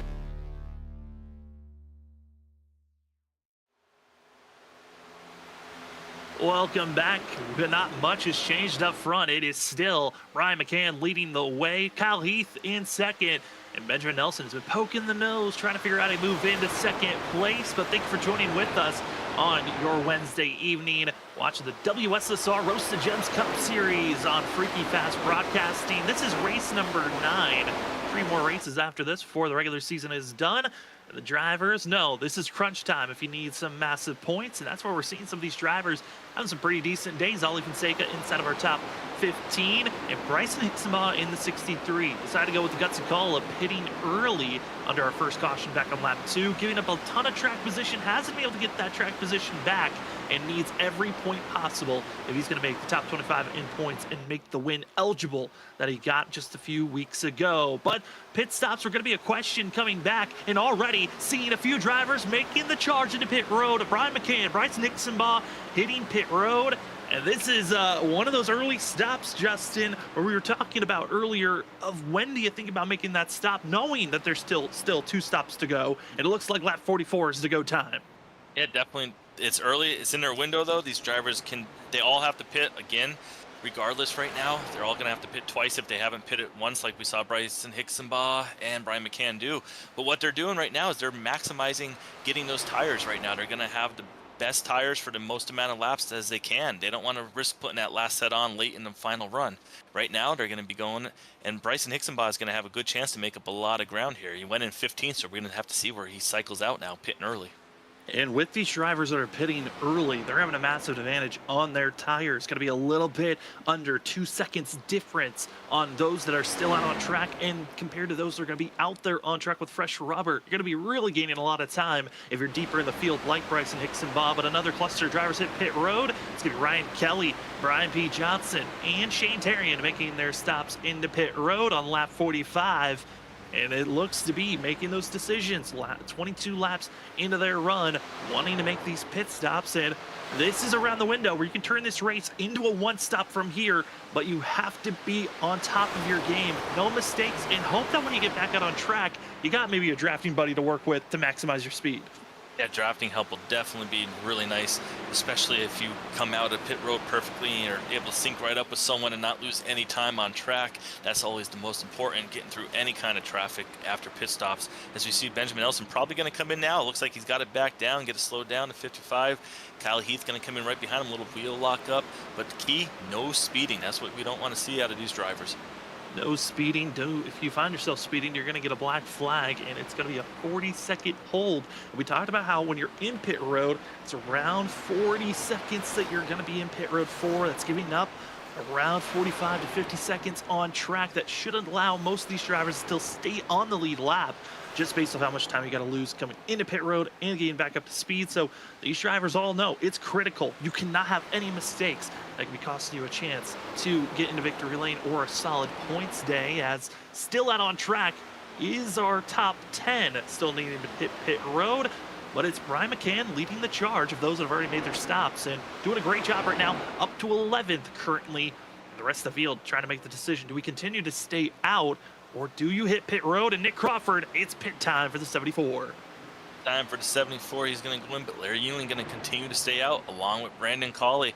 Starting to maybe see that these drivers are going to do a different strategy. One thing we haven't talked about is if you do stay out as long as you can, maximize that fuel run. If a caution does come out, chances are everyone else is going to probably go back in for tires if they already have 6-7 laps on their tires. So that could be a strategy play here. We know these drivers could run probably to lap 53 to 54. So if they do go a little bit more and we get that caution in a couple laps, there could be a chance that the rest of the field decides to go in, and before you know it, Larry Yingling could be the leader if he stays out, just like it worked out for Brian McCann with that caution earlier at lap 22. Trying to figure out those strategy calls. Do you continue to stay out and bank on a yellow that might give you the track position if drivers need to hit pit road again? Or do you find yourself just deciding to pit early and hope that your just fresher tires will allow you to gain all your time back? And based on what we've seen the last 2 weeks, because these have been the last 2 races where we've been able to see a lot of green flag racing, it seems like the drivers that do the undercut, which is when you pit sooner than the driver behind you and in front of you, I'm curious if we've seen that work the best. If the drivers that are deciding to stay out, if they have to be banking on a yellow, there's no other reason I would imagine why you would continue to stay out this long. Yeah, it seems like with that update that iRacing had about 2 or 3 months ago, it seems like the tires, the way they drive and the fire off, changed a little bit. Maybe with the way the track rubber's up, because we see a little slide out of there from the 38. But it seems like that undercut is now maybe more preferred than it used to be, going out, having your tires the last one to pit. I always like being one of the last ones to pit, had the fresh rubber, and you're able to utilize the draft in the old Gen 7 car and get back up through the field relatively quick. But now these tires seem to really, they drive differently and they handle differently, and it doesn't seem like that advantage works so much staying out like it used to. It really doesn't seem like it. Here's some drivers, though, that have already made their pit stop and are battling side by side. Christopher Norris in the 8371 of Edward Sherwood Jr. to the inside groove. And waiting behind, it's the 11 of John Forbes, trying to figure out how to march their way forward as Christopher Norris, John Forbes, expecting to see them out on track on Monday nights for the ISRC Truck Series. They're going to be finding themselves starting back up in February 12th. And what's fun about that series, they're in the trucks. John Forbes, last season's champion, open to go, become the first driver in that series to be a 2-time champion. Everyone else has who's gotten a championship just has one, as Christopher Norris, he's open to continue on his march here in this series in the WSSR to make the playoffs. And this 38 machine, I know, Justin, for you, this is your first season with us here up in the booth for the WSSR, but Christopher Norris' story, so interesting when you look at his history of when we started covering Norris and all the different series in the past. Used to be known as kind of an absolute, he's going to bring out a caution, 1 or 2 every time he's out on track, to now a driver that's competing to make the playoffs, competing to make it for championships. And one of those stories that we always love to tell, of seeing throughout different series of growing, evolving, and maybe he was struggling when he first was on Freaky Fast Broadcasting, but evoluting himself to a position where he's fighting for a chance for a win in other series that we covered. Yeah, that speaks volume for his character of never giving up, never quitting, going out there, sticking with the practice. Maybe in the beginning, like you said, if he was causing cautions or going laps down, it's never a fun feeling, but the only way to get better is to stick with it. And he's in the league here with such talented drivers that even running in the top 20 is really good enough. And we've seen him run even way better than that all the time. We saw him at the road course. We thought he was going to win those races earlier in the season. But right now, tonight, he's still doing what he needs to do at a track that kind of could drive like a road course with different turns, different banking, and different braking points. So he's going to be someone that we're still going to have to keep an eye out before this night's over. And we certainly will, as it's always fun watching drivers evolve from maybe struggling when we first saw them on screen to now being competitors that are fighting for top 10s, top 5 finishes. Who will be the next driver that we might see evolve into that type of story? As currently 51 laps in the book, 40 laps to go here tonight. Thank you so much for joining with us. I do want to say thank you to our amazing sponsors that help out here for the WSSR. Starting things off with Roasted Gems Coffee. Roasted Gems Coffee tries to give you some of the best quality coffee to start your day off right. Premium coffee to wake you up, make you alert. I know some of these drivers, they need coffee before they get into racing to make sure they're awake. I need coffee to make sure I've got the energy to be in the booth, be my energetic self. I know for some people, they just want to start the day off right with some of the best coffee. Why not do so with Roasted Gems Coffee? Remember to use the promo code WSSR for 5% off when purchasing their wide range of amazing blends. And Trophy Smack. Trophy Smack is a great place to go if you would like to go get yourself a custom trophy. but they also have championship belts, rings, trophies, and more. What's the more? Well, that's called Wall Smack. Wall Smack is a metal plate where you post your own image of your liking, where you've got 2 different ways to display that amazing artwork.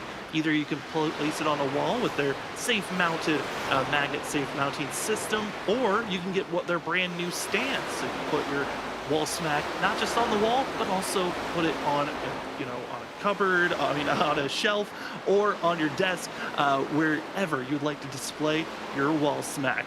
Thank you so much to the amazing sponsors that we have. And when purchasing Wall Smack, remember to use the promo code WSSR SMACK for 10% off. Thank you again to our amazing sponsors, as the middle of the field starting to get really too far away from our lead drivers in Brian McCann, Ryan Kelly.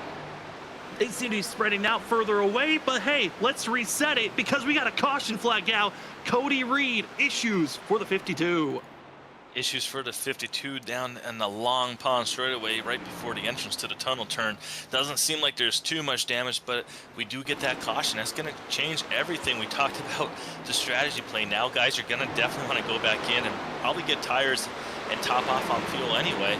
I mean, I don't know if anyone will stay out. We have maybe 5-6 laps on some of our leaders on their tires already, but maybe someone in the back stays out for track position.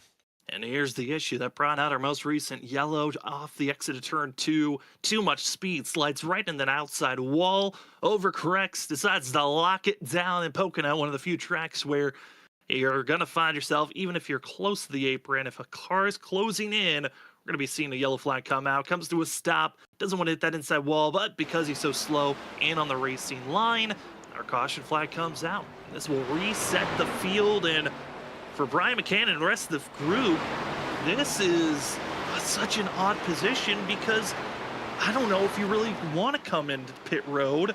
Well, if some drivers, because of the amount of tires that are left in pit road, you might have to hit pit road here. Yeah, it's going to be a really tough call. I mean, we're going to have one more pit stop regardless of what happens, but it's just that track position you mentioned. But one driver that did pit early with Brian McCann was Bryson Hicksonbaugh. He went in 13th, Sam, comes out 7th in the running order. Now he's going to get a chance to go back in and top off on fuel and get the tires again. We know how critical it is for him to get all the points he can. He's got the win, but he needs to get into the top 25 in points, and that's going to be in a really good shape tonight if he's able to continue with the top 10 here. Yeah, I mean, Bryson's been inside of our top 3 for his first 2 races this season. He won in his debut race 2 weeks ago at Las Vegas and had a great run last week in Michigan. As we will see how these drivers decide as they're exiting out turn 2 on the short chute, heading towards turn 3. Decisions. I mean, this is one of the tougher ones because we've already seen if you give up a lot of track position, you aren't getting it back. And if you do hit pit road, this is a huge trust exercise of, do I want to give up this time or not? I really like coming in for tires right now because then you'll be able to go with 45 laps or with 35 to go. You're able to kind of split the decision, I think. So it looks like these drivers are all going to come in. Maybe some are going to fake, but it looks like majority are going to start coming in. Decided to come into pit road, a little bit of a cluster as drivers enter in, a few stay out, and that's the drivers that stay out as long as possible. Larry Yingling, Brandon Colley, Ben Keeney, and a few others deciding staying out is going to be the better call. And I love that for Larry Yingling and Brandon Colley because they just pitted about a lap or 2 before that yellow flag came out, so they still have decently fresh tires as the rest of the field either deciding to top off, taking fuel. Is anyone deciding to take 2 tires? That would be a gutsy call as well to watch out for. Yeah, Larry Yingling, though, Brandon Colley, that really did work out for them. We talked about it before when them staying out so long, they were hoping for a caution. Well, they got the caution on the flip side, able to take the lead. I mean, they got 1 or 2 laps on the tires, just enough to heat them up perfectly. So now they'll have extra grip going in that corner, won't have to worry about sliding. By the time it comes back to bite them, I think they'll be happy if they're in the top 5 still, and then they can go in and get their final pit stop, and they should be in good shape. And they'll go get that service done for themselves. There's a driver that we really haven't talked to majority of this season. I'm curious on how he's feeling. And that's going to be 3rd place runner, Ben Keeney. He's got the oldest tires, going to be out there on track. Let's see if we can queue up that 98 machine. Ben, it's Sam and Justin up in the booth. You got us? Yeah, I got you guys. How's it going? It's going pretty well. Ben, you're part of the 3 drivers deciding to stay out currently. Is that still the strategy, or are you thinking about coming in this time? No, it's my strategy. I was kind of saving earlier in the race. That's why I was hanging back a little bit. After that last round of green flag stops, I didn't really push hard. I knew that that Larry and Brandon were going to be coming in, so I wasn't really too worried about them catching me again. So I kind of laid off a little bit until they came in. So I think I should be good. Should be good with my tire wear right now. Justin, do you have any questions here for Ben? Ben, we're excited to see what you can do here. Are you thinking about pitting in the next 10 laps? Around lap 65, we think you can make it from there on out on one stop. Got enough fuel left to get to 10 more? Yeah, you know, that was one of the things that crossed my mind. It was, would I make it another 10? You know, right now it's showing me I have about 16 laps left. So we'll see once we get to 10 laps left on fuel. We'll see where I am and how the tires are feeling. Well, Ben, we know you've been working and just surviving here tonight. What is the game plan, and how are you feeling starting up front for this restart? Game plan is to not screw up. I've done that a few times this season, so try to control the nerves a little bit and not mess things up again. I mean, Ben, we're hoping for the best. We'll send you back to your team and let you focus up for this restart, but good luck on this restart. Thanks, guys. Appreciate it. Well, that will be the 98 of Ben Keeney again, starting in third. He's got the oldest tires of anyone out there on track. He's got about that of 8 laps of green flag racing under those belts. The drivers in front of him, of Larry Yingling and Brandon Colley, they only have about 3 laps of green flag rubber dealt into those tires. Rest of the field, they just got freshies, which the biggest disadvantage for those drivers, those tires are very cold. And I think, Justin, we've seen it on the last restart and the first start of the race. Those tires, when they're cold, very risky off of turn number 1. Very risky, and we're going to have under 35 to go here, so you're going to have drivers probably starting to get really aggressive. We might start seeing cautions after cautions, which could happen sometimes when you bunch these fields up. They've been so calm and everyone's been respectful, but now with this restart coming, these guys are going to be going 3-4 wide potentially. It's going to get chaos really soon here. Drivers are stacked up. We're ready for the green. Again, top 2 drivers on slightly older tires. Third place runner, Ben Keeney, on the oldest set. Everyone else, 4 tires and fuel. And we are back to green flag racing for the 1 to go graphics. 225. Larry Yingling is gone, but they're already wrecking behind. Issues strike as the rest of the field. Big scatter. And oh no, it looks to be Ben Keeney. Blown engine for himself. Trouble for that 98 trying to get through the gears. Oh no, we brought the commentator curse. We haven't talked about it in a couple weeks, but unfortunately, feels so bad for Ben. He was so excited, had a really nice run going right there. We're gonna see what happened here. Do you think maybe a missed shift potentially? It looks to be it. I think this is a little bit too far back, but I believe it is a missed shift. Gets tapped, spun around. Some other drivers getting tagged as well. The 71 of Edward Sherwood Jr. also gets collected in this, but here's the restart. And you're going to be seeing second car on the inside, leader takes off, and then a little bit of a misshift there, gets tapped, sent to the inside wall. A couple of others get tapped as well. As the 22 of Joshua Corner, probably the scariest picture of them all. That 22 almost got a clip of that 98 machine, but and Justin, I thought we were clear. We were not clear of the commentator's curse. It did strike here tonight. It just took us to get to the second half of the race for it to officially hit. Yeah, not what we intended for that to happen there, Ben. But we know you're going to get back in the car next week and come back. As you see right here, you can see right here, so close. But luckily, he's able to stay off those 2 cars on the inside. But man, just unfortunate for Ben. But we know he's going to be back next week. He'll recover stronger than ever. Yeah, I think for Corner, thought maybe he was playing a little bit of Need for Speed. You don't get extra nitrous being that close in these cars, but certainly very close to that incident for the 22. The rest of the field, they'll stack up, get ready for this next restart. And, you know, this still doesn't put them in the window of making it to the end of this race, but this now 100% for sure. We know there's still 1 more stop to go, but I think what makes this restart maybe a little bit more interesting is if we go another 2 or 3 laps or another 5 and then a caution flag comes out, that puts these drivers just inside that window to make it. Yeah, we mentioned 26, 27 laps, but that's under racing conditions. Sam, what if these guys are able to stretch it 30? Right now we're on 59, so we got 31 to go, but like you mentioned, another caution lap here, another caution lap, and then if we go back at 61, if someone tops off, could they do it? Could they get up in that draft, start clutching going into turn 1, just saving a little bit of speed and avoid that pit stop? It could be something that maybe we saw Nick Crawford do it at Texas. Could someone do it here?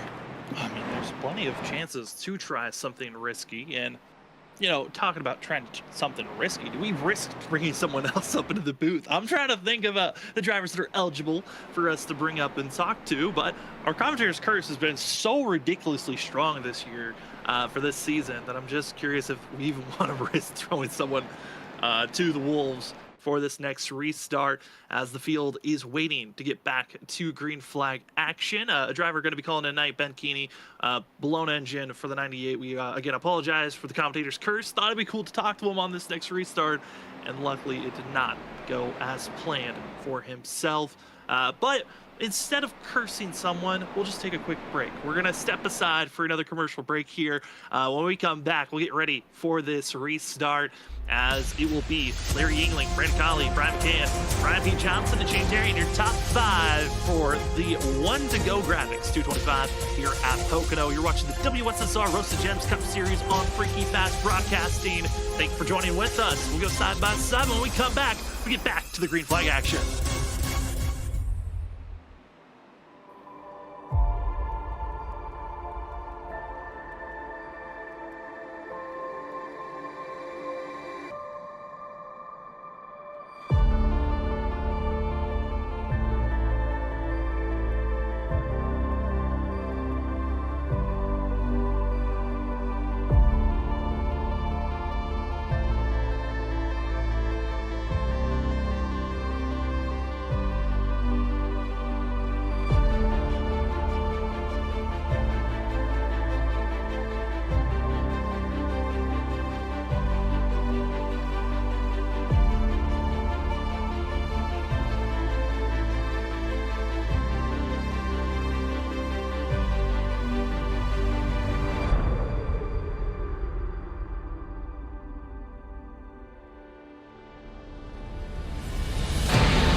Welcome back, ladies and gentlemen, to the WSSR Roasted Gems Cup Series. Decided to go to a commercial break instead of commentating cursing another driver. We are so sorry to Ben Keeney in that 98 machine as he had a missed shift on the restart, caught up in a wreck, and a blown engine has called it a night for the 98. Other drivers that have called it a night, Johnny Brugg and Cameron Sarton. Those are your 3 drivers that are out of this race. Everyone else out on track on the lead lap and ready for more green flag racing for the one-to-go graphics 225. Green flag in the air, and Larry Yingling, great launch for the 67 outside lane. A little bit more squeezed up on top of one another as they roar down into turn number 1. One driver goes low, that's Benjamin Nelson. But up front, it's all Yingling down in for himself, just pulling away from the rest of the field. Yingling doing what he wants to do right now, lead that race, get out there, get in that cleaner. As we see Kyle Heath high up on that track. We know he has speed, but right now going through that corner really high. Hopefully he'll be able to get back in line and not lose too many spots. Brandon Colley on the inside, first driver on this inside line, back in 3rd position. And for Colley, I know for some of the viewers, they hate when we bring up that name, but Colley is on the older tires. Same with Larry Yingling, where the rest of the field that have much fresher rubber than those around them. As into the tunnel turn, out the exit, into turn 3. It looks like this pack just can't get away from one another, and this is the most clogged up they've been, even on restarts. They usually give some space as James Heater, Cody Reed hit pit road for the both of them. Interesting call for the 18 and the 52, but both had black flags. They have to serve a penalty for the both of them. They were the 2 drivers decided to make a pit stop right with 1 to go, and that might have been an illegal move by the both of them. Yeah, you don't want to get a black flag here. 40-second hold could be very detrimental. They're going to be coming out maybe right in front of the leaders, depending on how long that penalty is. But right now, speaking of our leaders, we got a two-car battle up front. Brian McCann trying to run down Larry Yingling. Larry Yingling going to hold him off coming out of this turn. But Brian Johnson, been a quiet night, but sneaking up there now into the top three, almost under a half a second to the lead. Larry Yingling coming through turn 3. It's been a great charge for the 2018 back into the mix. Safe for a pole sitter of Ken Campbell. But watching the one, Brandon Golly continues to fade backwards, and he's getting closer and closer to that hornet's nest of drivers just outside of the top 10. Brian McCann, fastest lap. That's been Kyle Heath's window. Usually when we come down to these fastest laps during this race, but instead the 8 machine fastest lap. Reason why he's right on the back bumper of our leader, not able to make the setup for the pass move, but here is that wadded mess of drivers, just the gaggle of cars still staying 2 by 2. And at times, some drivers thinking about going that of 3 wide, and stuck in the middle of all this. See that 79, Benjamin Nelson. Yeah, this is the furthest that he's been down on the leaderboard on any of these restarts. And that 79 is in a troublesome spot, still trapped outside of our top 5. Yeah, we know early in this run he had a 2-second lead built up, but just not able to get that track position back all throughout this night. The way the cautions have fallen just kind of been hurting him a little bit, but we know he has speed. If this race is able to stay green, he's probably going to be able to work his way back up there just based off of his speed that he's shown earlier in the run. But right now, only in 7th position, 1.5 seconds back. He's still got a lot of ground to make up, but still one more pit stop for the majority of this field, we're thinking. Trying to make that charge forward. Bryson Hixenbaugh, another driver that has shown some sneaky speed, starting to make their charge forward. The biggest mover, though, up to 11th now. We right on board. It's the 13 of Cedric Hunter, and just chipping away all race long. It's taken 64 laps, but now just outside the top 10, qualified 31st, last of anyone who started here tonight. And Cedric Hunter now setting up for a move to march his way into our top 10. Will he be a driver to go from last to first? He's got to pass 9 more cars. The rate he's going, though, don't rule him out. Been fast all night moving up to his field, but he's still battling Brandon Colley on the inside now. Actually going to go back to 11th as Colley's able to power down on the outside. Cedric Hunter going to pull back up in behind him, and here we go. We're going to see those cones. 3, 2, 1, turn and left. Hard on the brakes. Hard on the brakes. Try not to run into the driver ahead of you, and some drivers hard on the brakes because they're going with the strategy call. Nick Crawford, first driver to hit pit road under this run, and for a scheduled stop, 74 machine deciding to go with the gutsy call, an extreme undercut. This is inside the window of making it to the end of this race. Why not try something this gutsy when the rest of the field still need to make a pit stop here tonight? Why not? One of the benefits is you get those fresh tires and you run out there and run as hard as you can and go. You don't have to worry about traffic or battling. Right now we're seeing Cedric Hunter trying to battle. That might be slowing him down a little bit. A couple tenths here, a couple tenths there. Before you know it, it adds up to seconds on track. So Nick Crawford going to go in, get those tires, and go for his final run. We're under 25 to go now. We're at the cockpit of the 13, Cedric Hunter looking over. There's the one. Brandon Colley again. Same with Larry Yingling on just slightly older tires than the rest of the field. Also update on Nick Crawford, decided not to take 4 tires, 2 tires only for the 74. That is a very just abnormal call, because usually, Justin, you'd say that when you take 2 tires, you're trying to loosen up the car as well as minimize time. That 74 has been loose all day. He's just making that handling even worse. Yeah, definitely interesting. I guess he's doing the math in his head. If he can save about 7 seconds in the pit stop, maybe that might be what he needs. Maybe he's out there doing the math and he thinks it's going to work out for him. We're going to find out. I mean, the race is starting to slowly but quickly tick away. These laps are going now 2.5 miles, so not much racing left if we stay green here.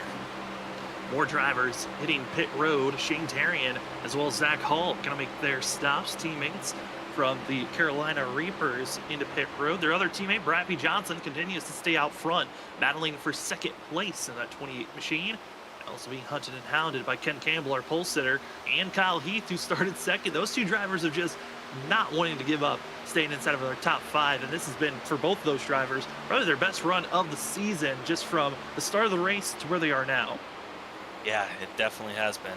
These top 7, though, they are so close. It makes you wonder, what driver is going to be the first one of this top 7 here to go into the pits and maybe get that track position? We see Benjamin Nelson looking to make a pass here on Ryan Kelly, who's going to go 3 lanes up in turn 3, but that's going to allow Bryson Hixenbaugh to slowly close in as some of these drivers are coming into pits now. Benjamin Nelson, Brian P. Johnson entering pit road, and Nelson gets in really good. Nelson gets in very well for himself, but for Benjamin Nelson, he's lucking out that Brian P. Johnson's box is sooner than the 79. So the 28 will be out of the way of the 79 before they make their entry into their pit road box. But I'm looking at the drivers that pitted before this cluster that we just saw hit pit road. All of them taking just 2 tires. Only right sides have been taken so far.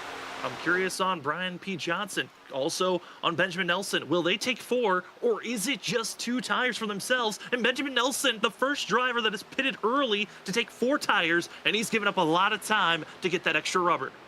Giving up the time, but will he be able to make it all back? It's going to be something that's going to be close. I mean, it's only going to be 22 laps to go, so not too much time, but Larry Ainley not going to stay out long. It was, you got an accident, 38-14. Number 7 also, 29 gets right by. They continue to cluster up off the exit of the corner, and Isaiah Sutherland just running over Christopher Norris, and this changes everything for the drivers that were already in pit road. They are excited for it. They get service and keep their track position of being up front. But man, it just running into one another on this run off the exit of the corner as Christopher Norris and Isaiah Sutherland, maybe some miscommunication on who was coming into pit road, but just tacking one another in the center of the corner off. Yeah, maybe that's what it was, miscommunication there. It looks like maybe the 38 is starting to slow down, and Isaiah Sutherland not expecting it, but just turns them. That's a big accident right there. Takes out a couple cars. Douglas Newbigging right there. He had a quiet night, but unfortunately going to get caught up into that accident. Anthony Gaudio, though, missing it. Luckily able to miss all that drama. But, Sam, this caution, this does change everything. Do you think any drivers who have not pitted yet, maybe they can make it on fuel now with these extra caution laps here? I mean, everyone that is not pitted yet needs to hit pit road. As your top 16 that need to hit pit road, which should be giving the lead position to Brian P. Johnson and Shane Tarian, those should be your next lead group of leaders. But I'm looking at some of the drivers, Larry Yingling, Brian P. of Brian McCann. Those drivers who took 4 tires under their screen during the green flag pit stops, they're rewarded probably the most because they're going to have that extra grip to work with, as everyone that was out there on track that had not made their green flag pit stops, they enter pit road. Yeah, here they all come down, all looking to get 4 tires, but they are losing that track position from the drivers that are already pitted because we know they're not going to. Ken Campbell is probably going to come out of here maybe in like 9th position, even though he's going in as the leader with Larry Yingling. Making their stops, and Larry Yingling, the timing was perfect. Hits pit road, then the yellow flag comes out, and able to keep that track position of being the lead driver as well as getting their 4 tires in fuel. The rest of the field making this stop, and those that did not make the green flag stop, they're going to be outside of the top 10. Ken Campbell tries to get rolling, and it looks to me will keep that 11th place position currently. And the rest of the field that we were hoping for some extra positions doesn't work out. They're going to be starting deep in the field, and everyone else, old tires, going to be inside of our top 10. What a change up. And these green flag pit stops, Justin, they just continue to be more chaotic. Of you hit pit road, you're banking on a yellow flag to come out right when you get into your box. Yeah, this has been up and down strategy all night, but Brian McCann and Larry Yingling coming out on top, knowing what to do on the strategy plays. But Benjamin Nelson is going to be back in 7th position. He did pit early as well, but we saw the speed, but just not knowing if there's going to be enough laps for him to get up there. Our pole sitter, Ken Campbell, going to be back in 8th. Ryan Kelly, last week's winner, back in 10th.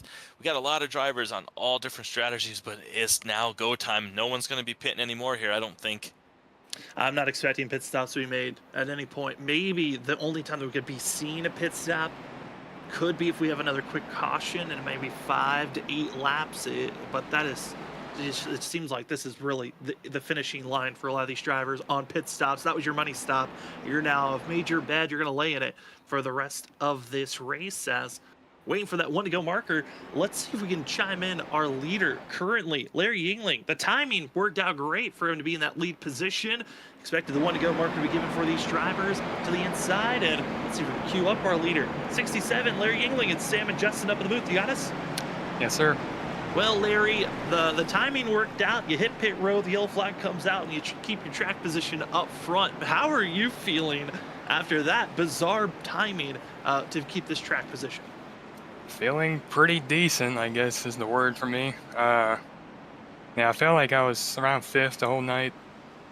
Then I just went for the Hail Mary strategy. I'm staying out. I don't know if I was hoping for a caution or just seeing what a lot fresher tires could do. Then I quickly regretted it when I came out of the pits. Then a caution came out, stayed out, got the lead, was able to hold it. And then just as I pitted, as I touched the line, the yellow came out. And I'm like, all right, I might come out at least top 3 here. Luckily, I barely beat Brian Johnson exiting pit road, and that handed me the lead on the silver platter. Larry, Certainly was bizarre time. And Justin, any questions? No, I know he's going to get back here, so just want to wish you best of luck. Like, we'll put you right back down there because we're getting out of turn 2. Get you focused. Go get him, Larry. Appreciate it. Well, we'll send you back to your team, Larry, and good luck on this restart. Thank you. That will be the 67 of Larry Yingling, currently leading tonight's race. And we talked about it earlier. You know, sometimes you need luck to be on your side on top of skill. It worked out for Brian McCann to get all his track position. Was all the way back, stuck in 15th, and an early pit stop and a caution flag put the 8 machine inside of our top 5. And for Larry Yingling, was that the caution that has gifted this 67 a chance to win here tonight? Yingling wants a win and hoping to get his first of season 8. One of the most dominant drivers in the early days of WSSR, 4-time champion, and hoping to be gifted the victory. A great timing on the restart, and the 1 to go graphics 225 is back underway. Larry Yingling takes the lead down into turn number 1. 19 to go. Larry Yingling, you see, he's pulling up top. He's able to clear Brian McCann into turn 1. That's going to be important. Wants to get down this long pond straightaway, not side by side. You see Zach Hall up in lane number 4 up there, running super high through that corner. Up in the 8th position, though. We saw him in that first accident on the night, lap 2. Able to come back, though, get into the top 10, establish some really good points for Zach Hall. Yeah, I mean, the decisions that have happened of making these early pit stops, that it's not just on track race pace and positioning. It's been the cautions of if you pit sooner than later, you're most likely going to be finding yourself in a great position once the yellow flag comes out. It's been perfect timing, and now it's aggressive time. Less than 20 laps to go. No longer green flag pit stops in the worry in the back of your mind. It's all about the victory. And Benjamin Nelson's been one of the strongest drivers to work his way through traffic and saving his tires. The rest of the field, they've had all night long to try to work on their strategy calls, how to place themselves in.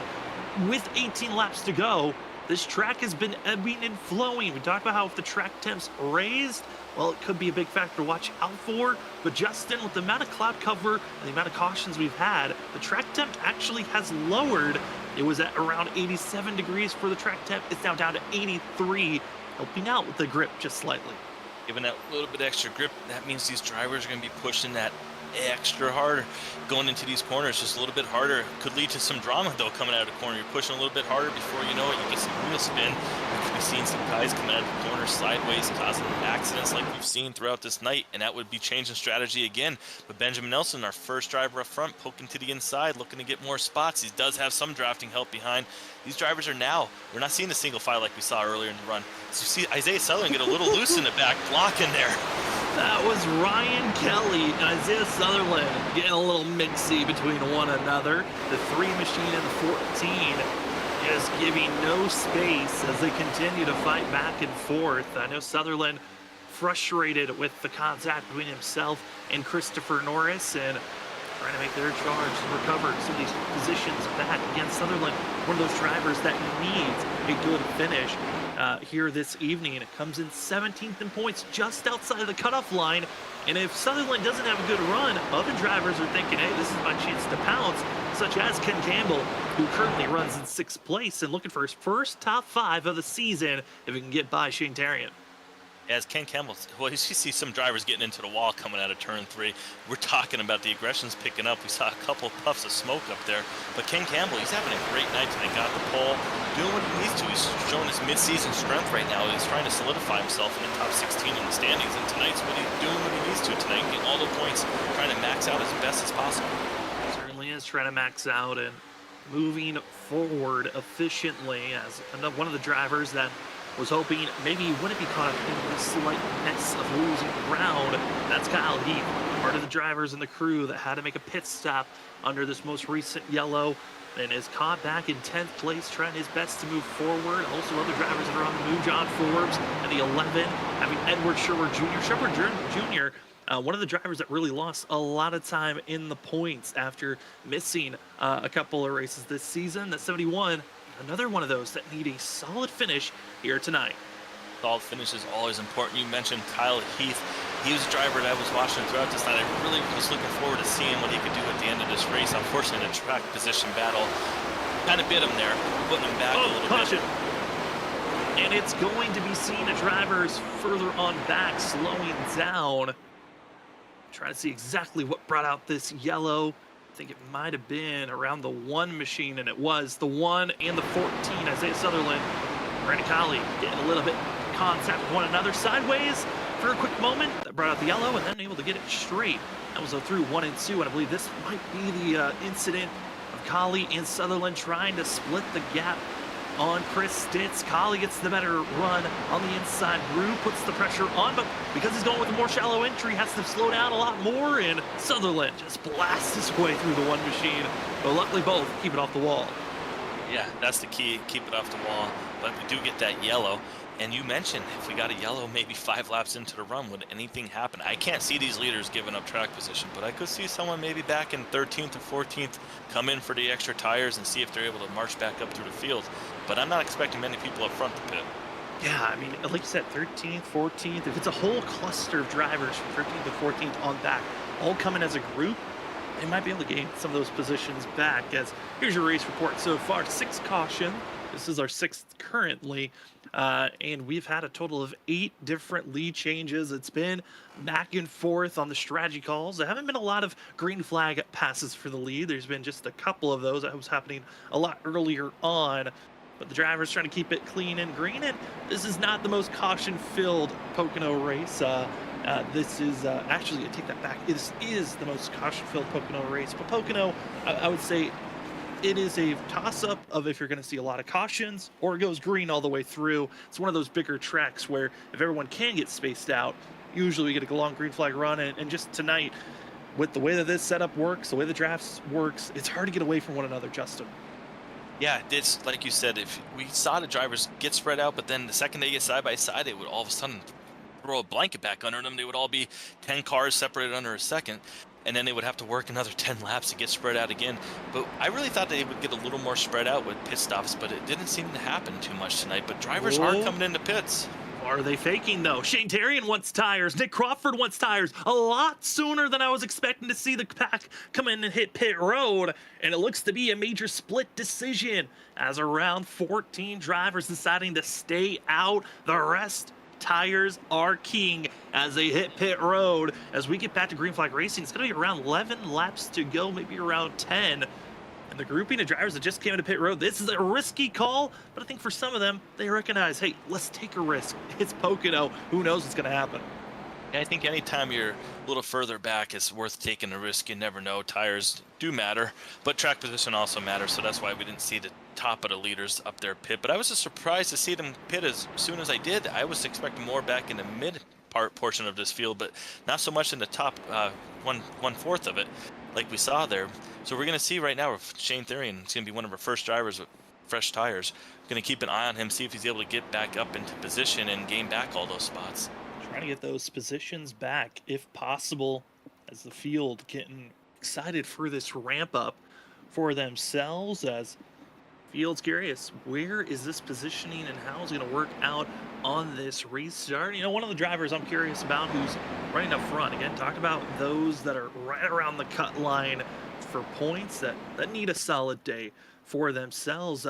John Forbes, I mean, one bad race could be throwing him out of the ring. He's 14th in points. I'm curious if we can try to talk to the 11 machine, who currently runs in 6th place, and see how John Forbes' race is going to be tackling for himself. The 11 of John Forbes, it's Sam and Justin up in the booth. You got us? I got you guys.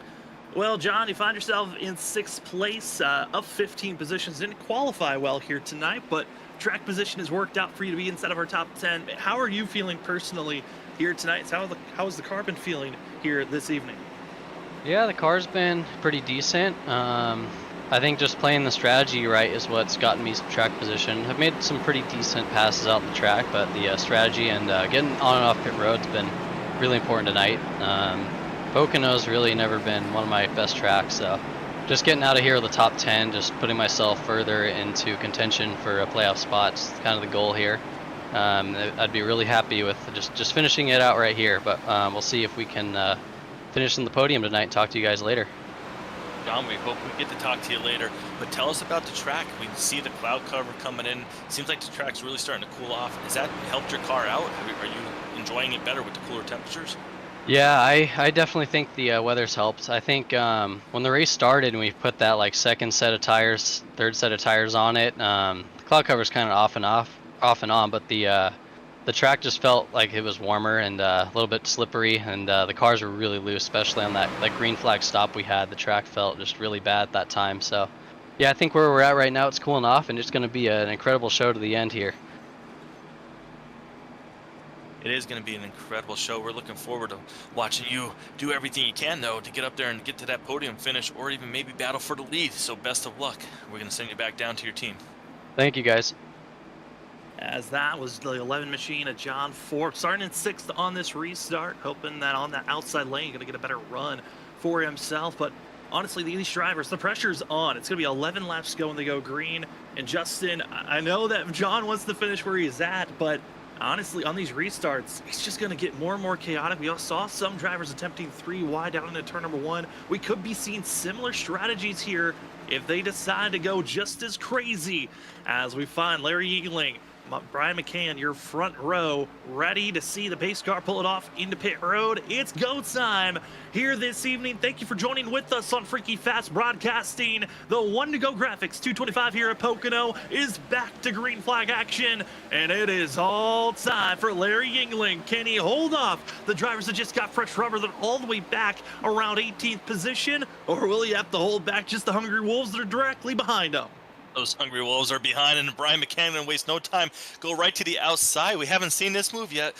See if he's able to stay with them. Not able to, though, but that was a move. He tried it. Brian McCann looking into coming in 10 to go, making his move early. Wanted to get that lead before these cars get any ounce of spread out.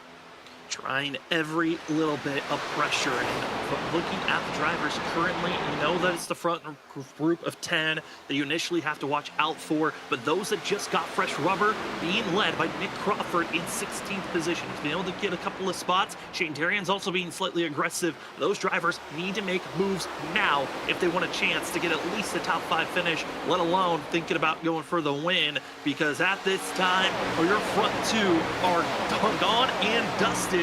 10 laps to go for Larry Yingling and Brian McCann that are pulling away from the 2 most dominant drivers of this series, Brian P. Johnson and that of Benjamin Nelson.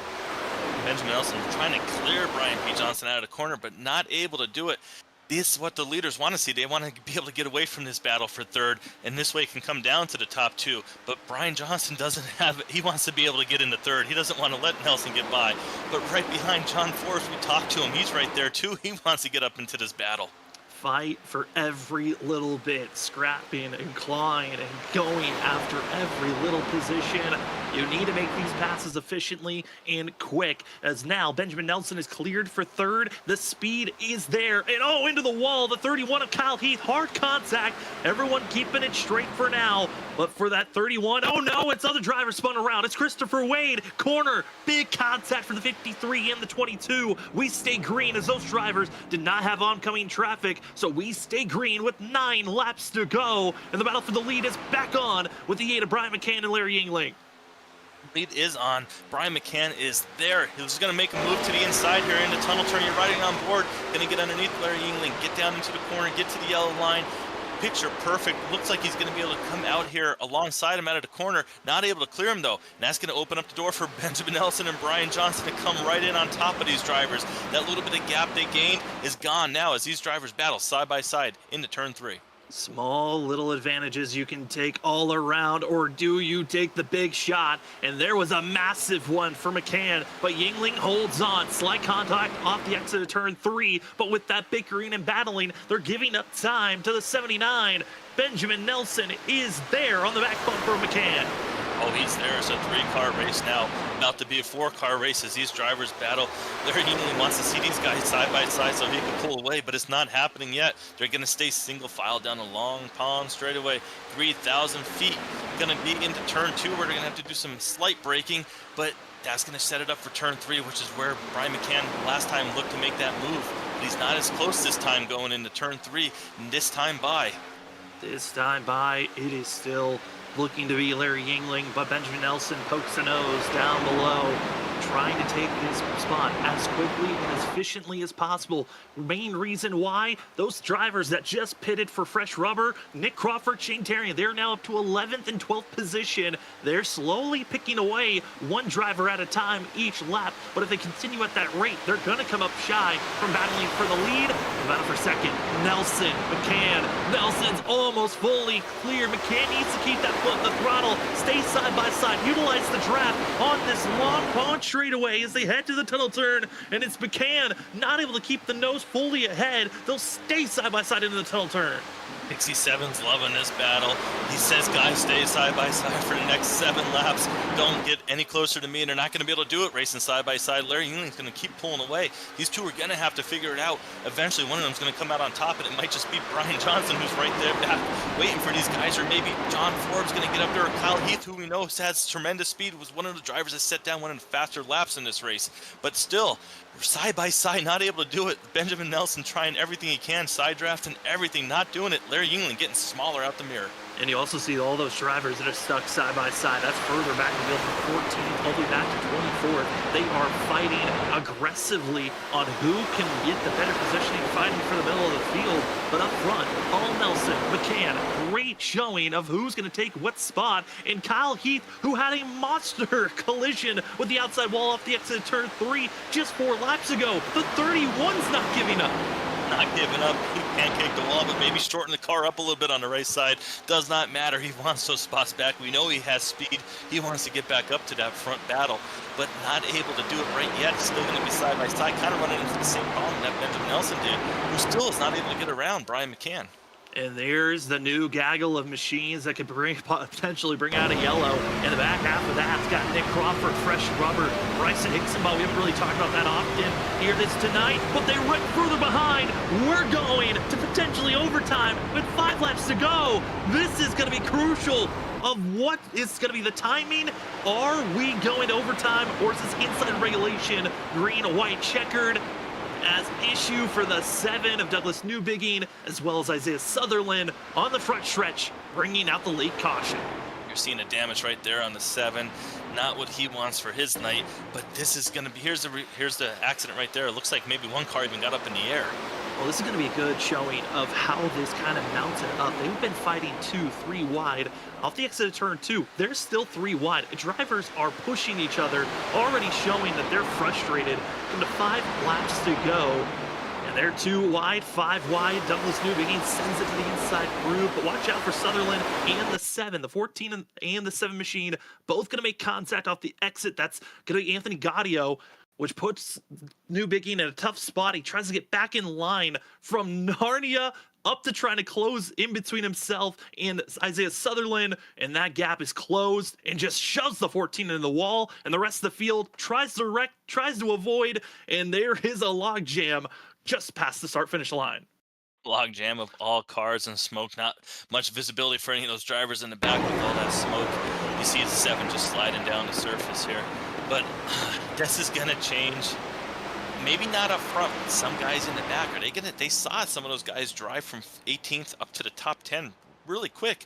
Now we have more laps on the tires, but the problem is you're only going to have about 2 laps to go. So do you pit? I mean, that's the tough decision, right? Like, there's some drivers deeper in the field, they've already used all 5 of their sets that they came into tonight with. Others still have 1 extra set of tires to work with. And our leaders, they're on 18 for some drivers, 19 for others, 17 lap old tires that they are driving with out there. And even if we have a, a green flag, a green white checkered run here at the end, that's not a lot of time to try to drive up from, I'm presuming, from around 16th or 17th to get up to the lead position. They might need a couple of green white checkered opportunities to make those moves work, but making passes, it's going to be a hard spot here, but it is what Pocono brings late in these races when you get the late caution. It's the drama and the thrill that we always love to see here at the end. Yeah, Pocono's always famous for having some really good drama with these finishes at the end and his strategy. But I think you and I could both agree we're not going to see any of the leaders pit, not give up any of that spots. Just a couple guys in the back coming in pits. But I don't think they'll have enough time to make it up there with only 2 laps to go here. We're probably going to have that green-white checkers you mentioned. And we're waiting for the official call of if we're in green-white checkered territory. Lights did not go off that time, so we will officially go into overtime once they cross the line. So this race is not over at all. But when we do go to overtime, we do have 3 attempts if needed. So these drivers, if they get caution in this first, 2.5 miles of this course, we still got a 2nd attempt and a 3rd. As drivers that decide to come into pit road and get service done, it's going to be all the way back in 21st position. Edward Sherwood Jr. going to be the first of those that got 4 freshies on this stop, as well as going to see Brian Noel going to be getting some tires, Joshua Corner, Cody Reed, Christopher Wade, and as well James Heater and Douglas Newbigging, all going to be getting service done for themselves for this restart. And I think this is a good call for themselves. For some of those drivers caught up in that most recent incident, but also, hey, why not try and risk something here with that fresh rubber and get a chance? Maybe you will be able to get a net gain on this restart. 8-4 feel goods always make the car drive better. Worst case, you have at least a nice driving car for the final 2 laps. But we're going to see what happens really shortly. We saw in that last accident, drivers just trying to get back up. They don't want to risk being on that bottom. When they make the pass and they can't, they try and get up to the top. But if a driver's there and you cut across them, we saw what happened on that last accident. That could be something that can happen here in this final 5 miles once we go to green. Drivers just wanting to get back up in that draft and not risk getting on the bottom and getting freight trained from all those cars on the outside.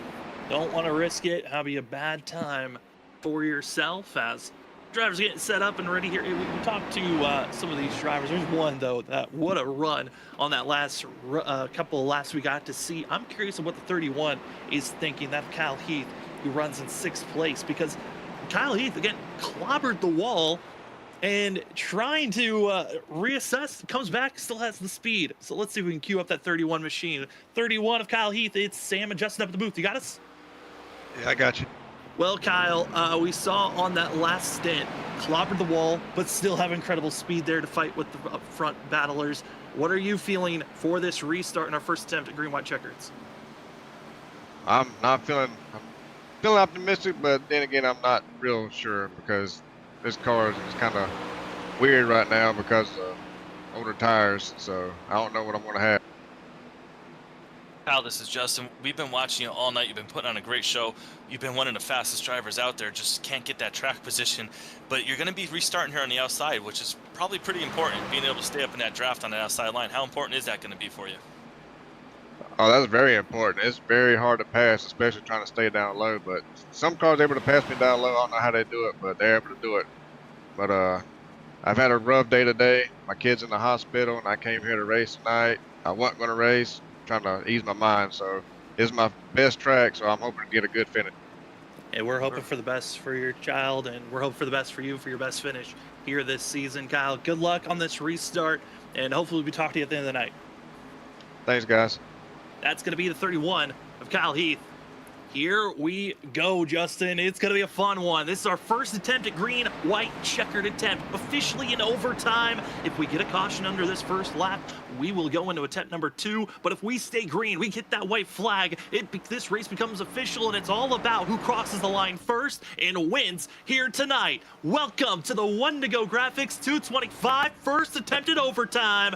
Pace car into pit road. Green flag is out. Overtime is underway, and oh no, they're already ready wrecking on the front stretch, spinning now, wrecking. We're going to attempt number 2 as more drivers piling in after the fact. Okay, we're right to the second overtime. Did not even get a chance to go there. But we're going to see what happened on this restart. Sam, looks like maybe another driver maybe missed a gear or something, the wheel spin, all kinds of chaos. Drivers just did not go, some did. We're going to see really soon what happened. Looks to be some drivers running into one another, and it looked to be around the 9 machine of Shane Tarian that we're going to see on this restart. And these drivers were getting very aggressive on the start. They were already bumping, tapping into one another, and I think this also happens a little bit deeper, as you're going to see from this blimp view. This is going to be our best shot. You're seeing the gaps already behind the 9 and the 17. That bubble of grouping is not helping this pack because everyone's trying to group up, get as close as they can, but there's little pockets, and the 9's trying to get up to speed. The 17's already tapping them, trying to get rolling, and the 17 and Chris Stitch just runs over the 9, and the rest of the field, they try to stay out of trouble, and Cedric Hunter, who we've been harping on such a great night recovering after not qualifying, caught up in that one. Yeah, that's unfortunate. We all night talked about how he's moving up from 31st, got up into the top 10 at one point, just not going to have the finish he wants with that damage. But that accident, that's that product of just some drivers starting to go like you mentioned, other drivers not. Drivers getting impatient, knowing how quick momentum matters on this track and trying to get down to the gas as soon as they can and mistiming it, and unfortunately just kind of turns the 9 car there, and then before you know it, half the field in the back caught up in that accident. Got up in a mess, and just like that, sadly for Cedric Hunter, gonna have a required damage flag for the 13, so his night is most likely done. We are officially in our second attempt at overtime. Those lights are on. The field's trying to catch up to the pace car, but Justin, this race, honestly, the pressure, it makes sense. This is the, after tonight, they got 3 more races before the regular season is done.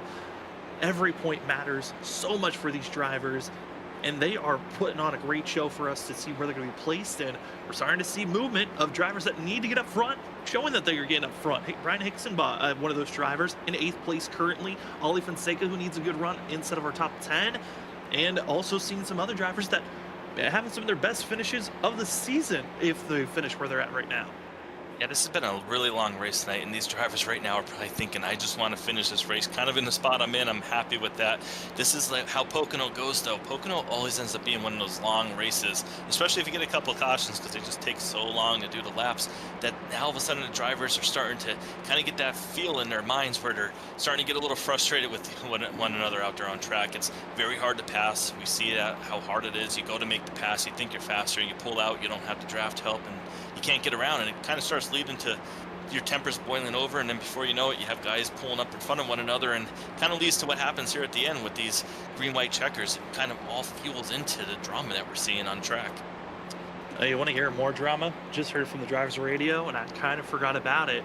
Fuel. If we have to go into a 3rd attempt at overtime, there are about 8 drivers that currently should be good on their 2nd attempt, but if we go into a 3rd, fuel could become an issue for themselves to make it to the end of this race, and that's adding even more fuel to the fire on it. Who can move on and win this race? Because one of those that's in a very tricky spot, Brian P. Johnson, Benjamin Nelson, they are 24 laps already on this stint, about to be starting lap 25 on this stint. We were given the window of 26, this is 27 laps that you can go if we stayed green all the way through. Had a couple of caution flags help out, but Justin, that's that spicy drama that we love to see here late in these races of, hey, we touched on it at the beginning of the race, fuel mileage could become a factor here. Oh, the broadcasters like to see it, the viewers like to see it, the drivers might not like to see it, but we are seeing the pace car's lights go out, which means we're going to get this race started here the next time by. But if you get another caution, it's going to be really interesting, especially if we go pretty much to turn 3 and then get the caution. That means we ran a full lap, and then we get the caution. You got to go all the way around, do the pace laps again, and then end the race. So it could really add some drama to this race. Some of those guys that decide to go in and pit this caution before might be in good position if we get another green-white checkered here. We've seen a couple of restarts, just meltdowns already. Could we see another misshift that could really change up this race? We'll find out here very shortly. Stacking up and ready to go, your leader is going to be Larry Yingling in the 67.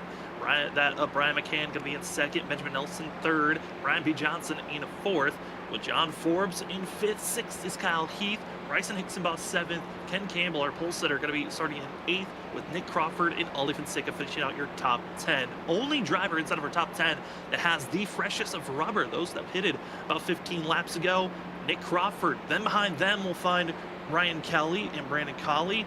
Those drivers are going to be trying to put as much pressure forward and utilize that extra little bit of rubber that they have, but they've ran so many laps under these four tires for themselves. This set might be burned and dusted already. We'll find out once we go green. Other drivers that just came into pit road to top off on fuel and get a set of tires. Edward Sherwood Jr. in the 71, all the way back in 17th place. Watch out on the run that they might have, as well as Brian Noel in 19th. This is our second attempt at overtime. If we get a yellow flag on this first lap, we head into attempt number 2. But if we get the white flag, this race is going to be official. It's all about who crosses the line. Here we go, overtime for the one to go graphics 225. Attempt number 2 is back underway, and it's an even launch for our front two drivers. They're staying side by side down into turn number 1. Side by side, Larry Healing going to try and do what he can on these previous restarts to clear the 8, but not going to do it yet. The 8's going to give him everything he can going in here side by side. You see the backfire cars lifting. McCann staying side by side. He's got a nice run. They're going to drive high coming out of the corner, though. 67 preferred lane. See if the 8 pulls up here. Doesn't want to risk letting Benjamin Nelson get to his outside. But they're going to stay side. They need to go here, Justin, up front. You want as high of a finish that you can because they're going 3 wide, almost 4 wide, deeper in the field of those that just got fresh rubber. So a caution could be looming. And Larry Yingling and Brian McCann, they know they have to hit these markers. And everyone from third on back, they're recognizing, hey, they might be out of touch. There might not be a chance to grab these positions back as they exit at turn number 3. Somehow we kept it all together. The leader of Larry Yingling seeing the white flag. It's going to be a Roasted Gems white flag for Larry Yingling and the rest of the field. We just needed 2 attempts, and here we go, Justin, down into turn number 1. 1 lap to go, 2/10 lead for Larry Yingling. Brian McCann trying everything he can. He's only going to have this corner left, the tunnel turn, and the final turn 3. Trying to get as close as he can to get the run down here. He's able to stay with Larry Yingling coming out of the corner. That's what he needs. But now he's got that 3,000-foot straightaway, trying to suck up all the draft he can. Will he make a move going into the tunnel turn? Make the move now in turn 2, or do you back off, set up for turn 3? Looks like it's a back off, it's a setup, it's a send it as aggressively as you can, and Benjamin Nelson's now there as well. The 8 of Brian McCann dives it down low, trying to keep the nose ahead, sliding up, they're holding ground. Nelson's looking for the better run off the exit of the corner, it's almost contact, sliding, slipping, and Larry Yingling gets the run and the win for the first time for season 8. Goes to Larry Yingling. The 4-time champ is back into victory lane. Back in victory lane. Second place, Brian McCann and Benjamin Nelson almost got him for the 3rd. But Forbes in 4th and Brian Johnson rounding out the top 5. But Bryson Hixenbaugh able to come back to 6th, gets up there at the end, doing what he needs to for the points. And Kyle Heath rounding out the top 7. Absolutely clinical by Larry Yingling there. What a run by that 67 machine. Able to keep the clean air, able to keep the grip, the timing of the cautions. It all lined up for our top 2. I mean, for both Brian McCann earlier in the race, the luck clocked in for him to even be in a chance to fight for this win. And Larry Yingling, that late caution under the long green flag run that we had, really solidified the positioning for Yingling here. What a run, what a finish, and congratulations to the 67 of Larry Yingling as he gets to burn it down here at Pocono. The one to go graphics 225 winner is the 67 of Larry Yingling. Congratulations to that team. And for us up in the booth, we will step away. When we come back, it's the post-race show. We'll talk to our top 3 and a spotlight driver. We'll be back in just a few moments.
Welcome back, ladies and gentlemen, to the post-race show of the WSSR Roast to Gems Cup Series.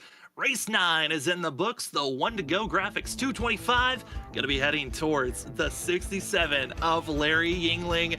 Larry, congratulations on the win here tonight. Know the timing worked out for the cautions, and they're late.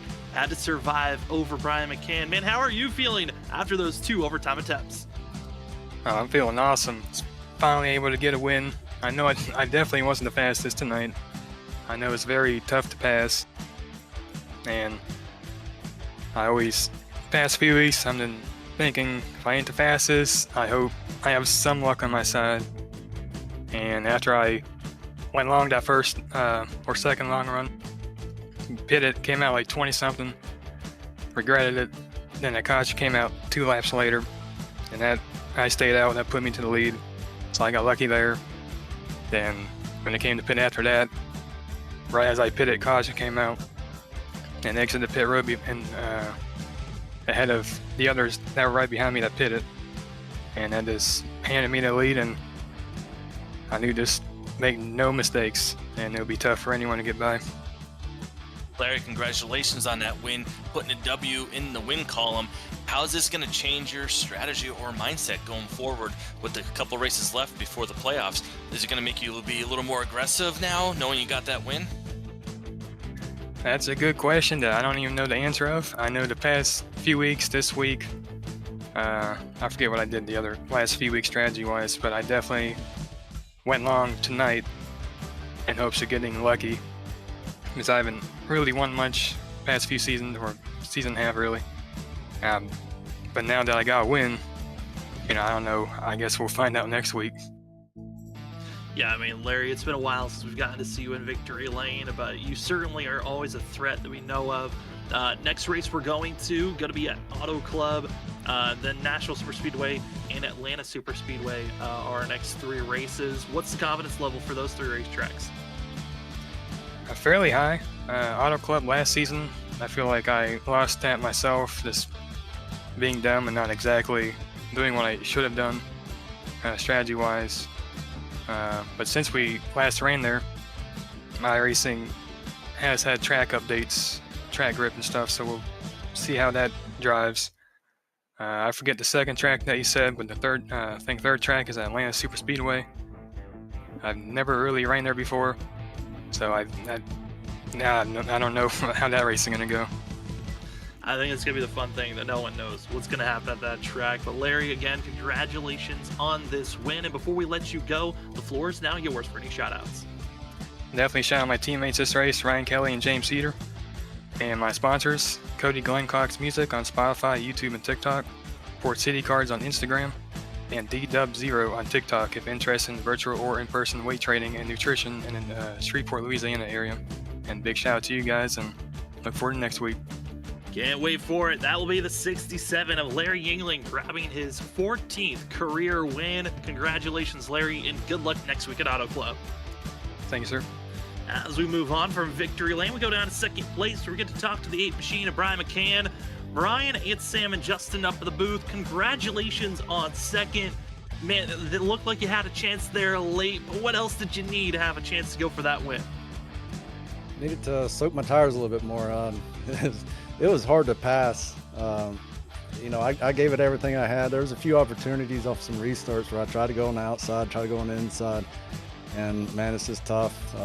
And another thing, if you don't complete the pass in like half a lap to a lap, you burn your stuff up, and then you're going to be going the opposite way. So you have to be real careful with that too. Hey, Brian, congratulations on the second. Justin up here in the booth. Next week, Auto Club, we're expecting to see you up front. Is that what you're thinking too? I hope so. I've been able to do around about top 5 so far. This is my first time on the podium, so I'm excited about that. I've been messing up on qualifying a lot of these races. Today I qualified 19th and got lucky through that pit stop where the caution came out right as soon as I got in the pit. So that helped me out a whole lot here. So hopefully I can work on that qualifying a little bit. And that was something I was going to bring up, is the timing and the luck kind of landed in your lap here today. What else do you feel like you can take from this race here tonight to future races, because we've got some tough tracks with Auto Club next week. We're then heading Nashville Super Speedway and then Atlanta Super Speedway to finish out the regular season. What else do you need from those tracks, and how are you feeling confidence-wise with the playoffs right around the corner?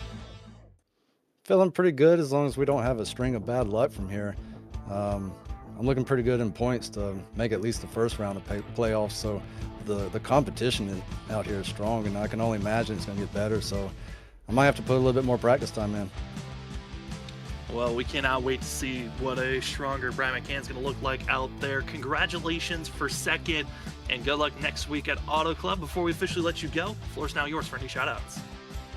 I'd like to thank my family and you guys for doing the broadcast, everybody watching tonight, hanging out with us, and the league admins for putting this show on, the race control, a bunch of help there, drivers showing up every week, amazing field, 31 drivers of really high quality, talent out here, and my spotter who joined tonight, repeat 1975. Thank you. That will be the 8 machine of Brian McCann. Second place here tonight, best finish of the season. Congratulations and good luck next week at Auto Club. Thank you. Well, from second place, we go down to third, where we find ourselves with the last season's champion, 79, of Benjamin Nelson. Ben, you had a very strong car and vehicle here tonight, but it seemed like it was tough to stay up front at all times of this race. How are you feeling, though, coming away with third?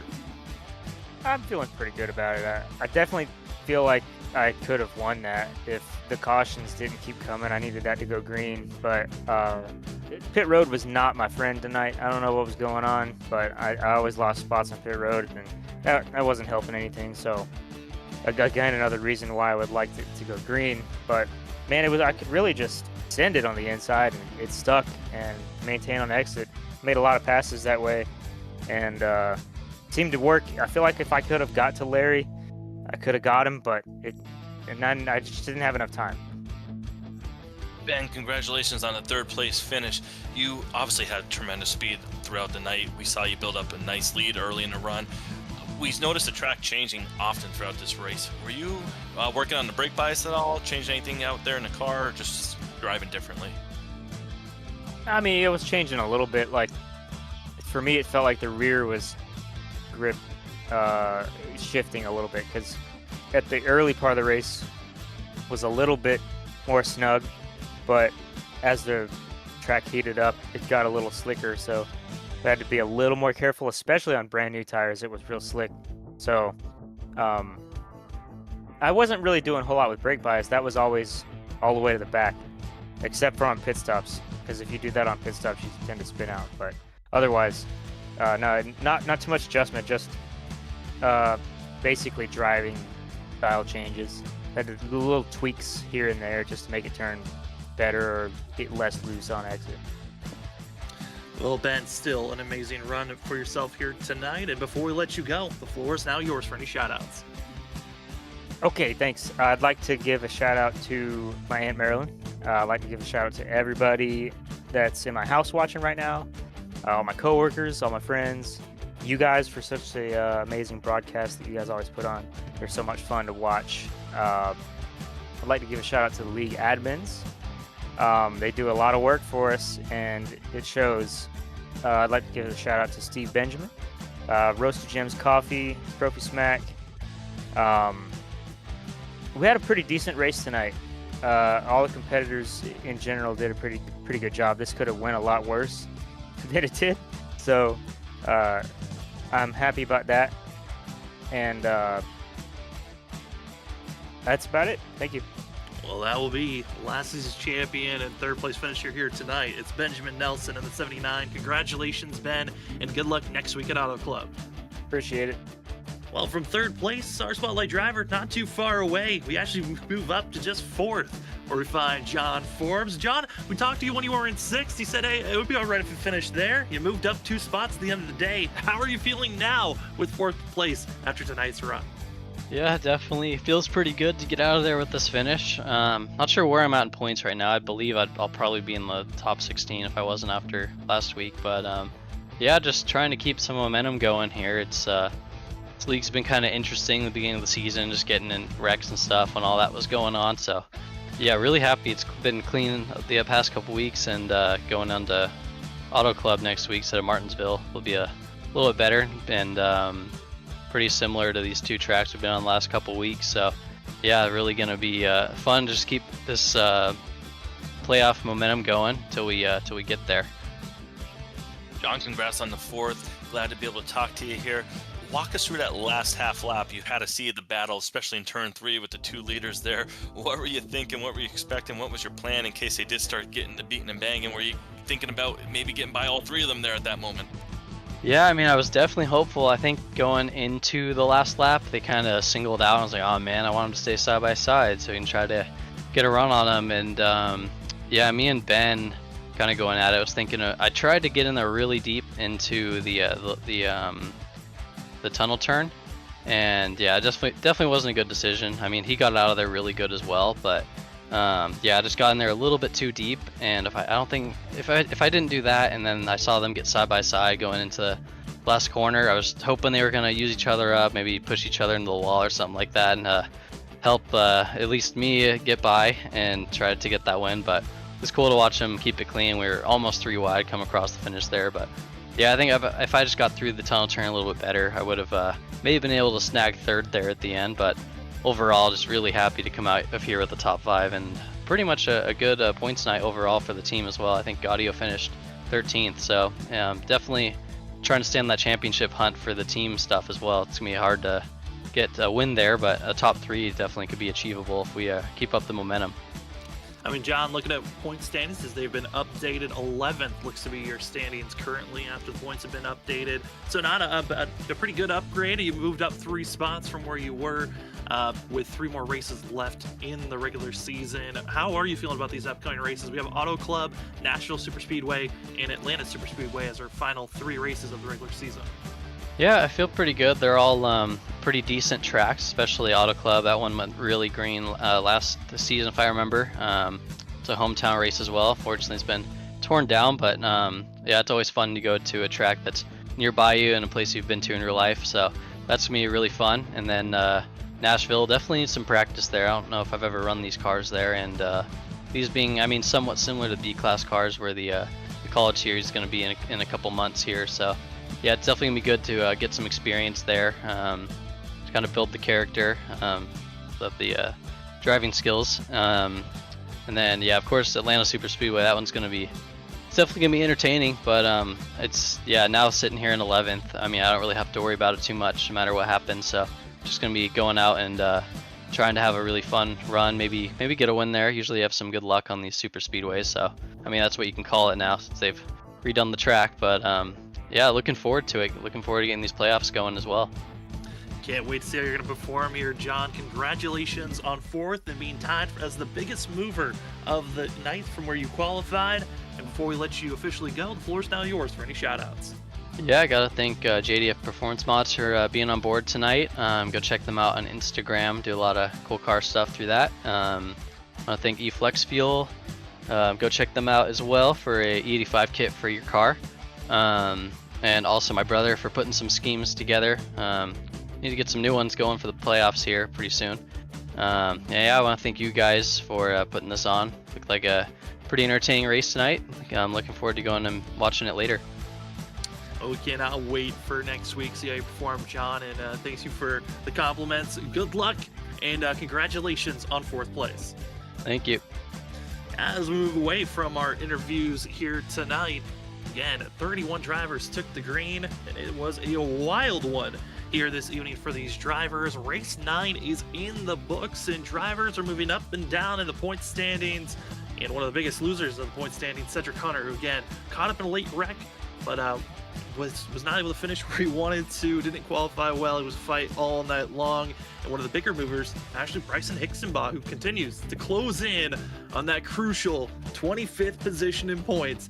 Can that driver get there? But before we get too far ahead of ourselves talking about points, let's take a look at our unofficial results for tonight's race. Larry Yingling finally gets in the win column for Season 8 for the 3-time champ, as that 67 feeling confident and good moving forward, with Brian McCann still searching for his first win, going to be in 2nd, Benjamin Nelson in 3rd, 4th goes to John Force. Thank you for those 4 drivers coming up into the booth. with Brian P. Johnson, Bryson Hicksonbaugh, your top 6, with Kyle Heath, Ken Campbell, Ollie Fonseca, you're going to be 8th and 9th, and Nick Crawford finishing on our top 10. Certainly, drivers searching for some better finishes, but I know one driver that's on that list, Justin, the one machine, Brandon Colley, finally gets a top 15 finish. I knew you were going to say it, didn't want to say it until you said it, didn't want to risk bringing any commentator curse for next week on him. But yes, very happy to see him get a nice 12th place finish. Congratulations to him. But some other drivers out there too, Shane Therian, we saw him battling up front, but then he decided to go get tires at the end. Not sure if it worked out for him in 17th. Zach Hall, though, recovered from that early accident. Douglas Newbigin, we saw him with an accident, but able to get 21st. The key, though, not being laps down. At least they were able to finish in the top 20. But we're going to get down to the final running order here. Getting under positions 24th, Joshua Corner, 25th, Christopher Wade, James Heater, teammate of Benjamin Nelson before, back in 26th. And then some of those guys that had an early disconnects, Ben Kinney, Johnny Brugg, Cameron Sarton. Yeah, those drivers having a tough run, caught up in those early accidents where they just had too much damage to recover from, and I think a lot of the drivers excited for how the future is going to be looking for themselves. Talking about the future, well, here's our future schedules that we have. Tomorrow night, it is going to be Thursday night. The Doghouse Cup Series is ready for some Daytona racing. It's not the official start of the season, but it is the qualifying for the first race. We have qualifying dual races to set the stage of where drivers will be starting for their start of the season in 2 weeks. Do not want to miss out. Going to have 2 duels. Great Daytona racing for a great racing series we just partnered up with. Then in 2 weeks, Monday, we are excited for it. The ISRC Truck Series back February 12th. I know those drivers are excited for season 6 to ramp back up. Tuesday, we're still looking for a new league to join with us. If you're looking to be broadcasted by us here at Freaky Fast Broadcasting, you know a league that's looking for a new broadcast team, or if you're a new league that wants to be broadcasted, you can hit us on our social medias on Freaky Fast Broadcasting. We'd love to get in contact with you. And next week, here on Wednesday nights, we are not going to Martinsville. We are heading to Auto Club to see how the drivers can tackle the sister track of Michigan. We just saw that race last week. Did you have only one caution? Could Auto Club be similar? We'll have to wait and see what next week brings for us. But Justin, any final thoughts before we wrap it up here tonight? Well, we got to see a great race here tonight, Sam. We saw everything. We saw the long green flag runs. We saw cautions at the end. We saw fuel strategy, tire strategy, but we saw Larry Yingling get the win. That's what he wanted to see, and that's what we saw live tonight. But I'm excited for next week. Auto Club, that's a really nice track. I like turns 1 and 2 there. You can run up against a wall. Turns 3 and 4, you could also run up into the wall. You get down below the apron, too, on the long run. So it's going to be a really nice track next week. Do not want to miss out on it, but thank you so much for joining with us here tonight on Freaky Fast Broadcasting, giving you the coverage of the WSSR Roasted Gems Cup Series. It was a fun race overall to give you that coverage, but for myself, Sam Dyer, for my co-host, that being Justin Malarkey, thank you so much for joining with us, as well as Robert Moyer Jr. and everyone else from Freaky Fast Broadcasting. Thank you for joining with us here this evening on your Wednesday night. Next week, going to be a good one. Do not want to miss out. Auto Club, the next destination for the WSSR Race 10, about to be in the books. But if you want to see some more racing action before that, come out tomorrow night. We will be seeing some next-gen Cup cars hitting the track at Daytona, qualifying 2 duels. Where will they be placed for the season opener? You'll have to find out tomorrow night on our next Freaky Fast broadcast.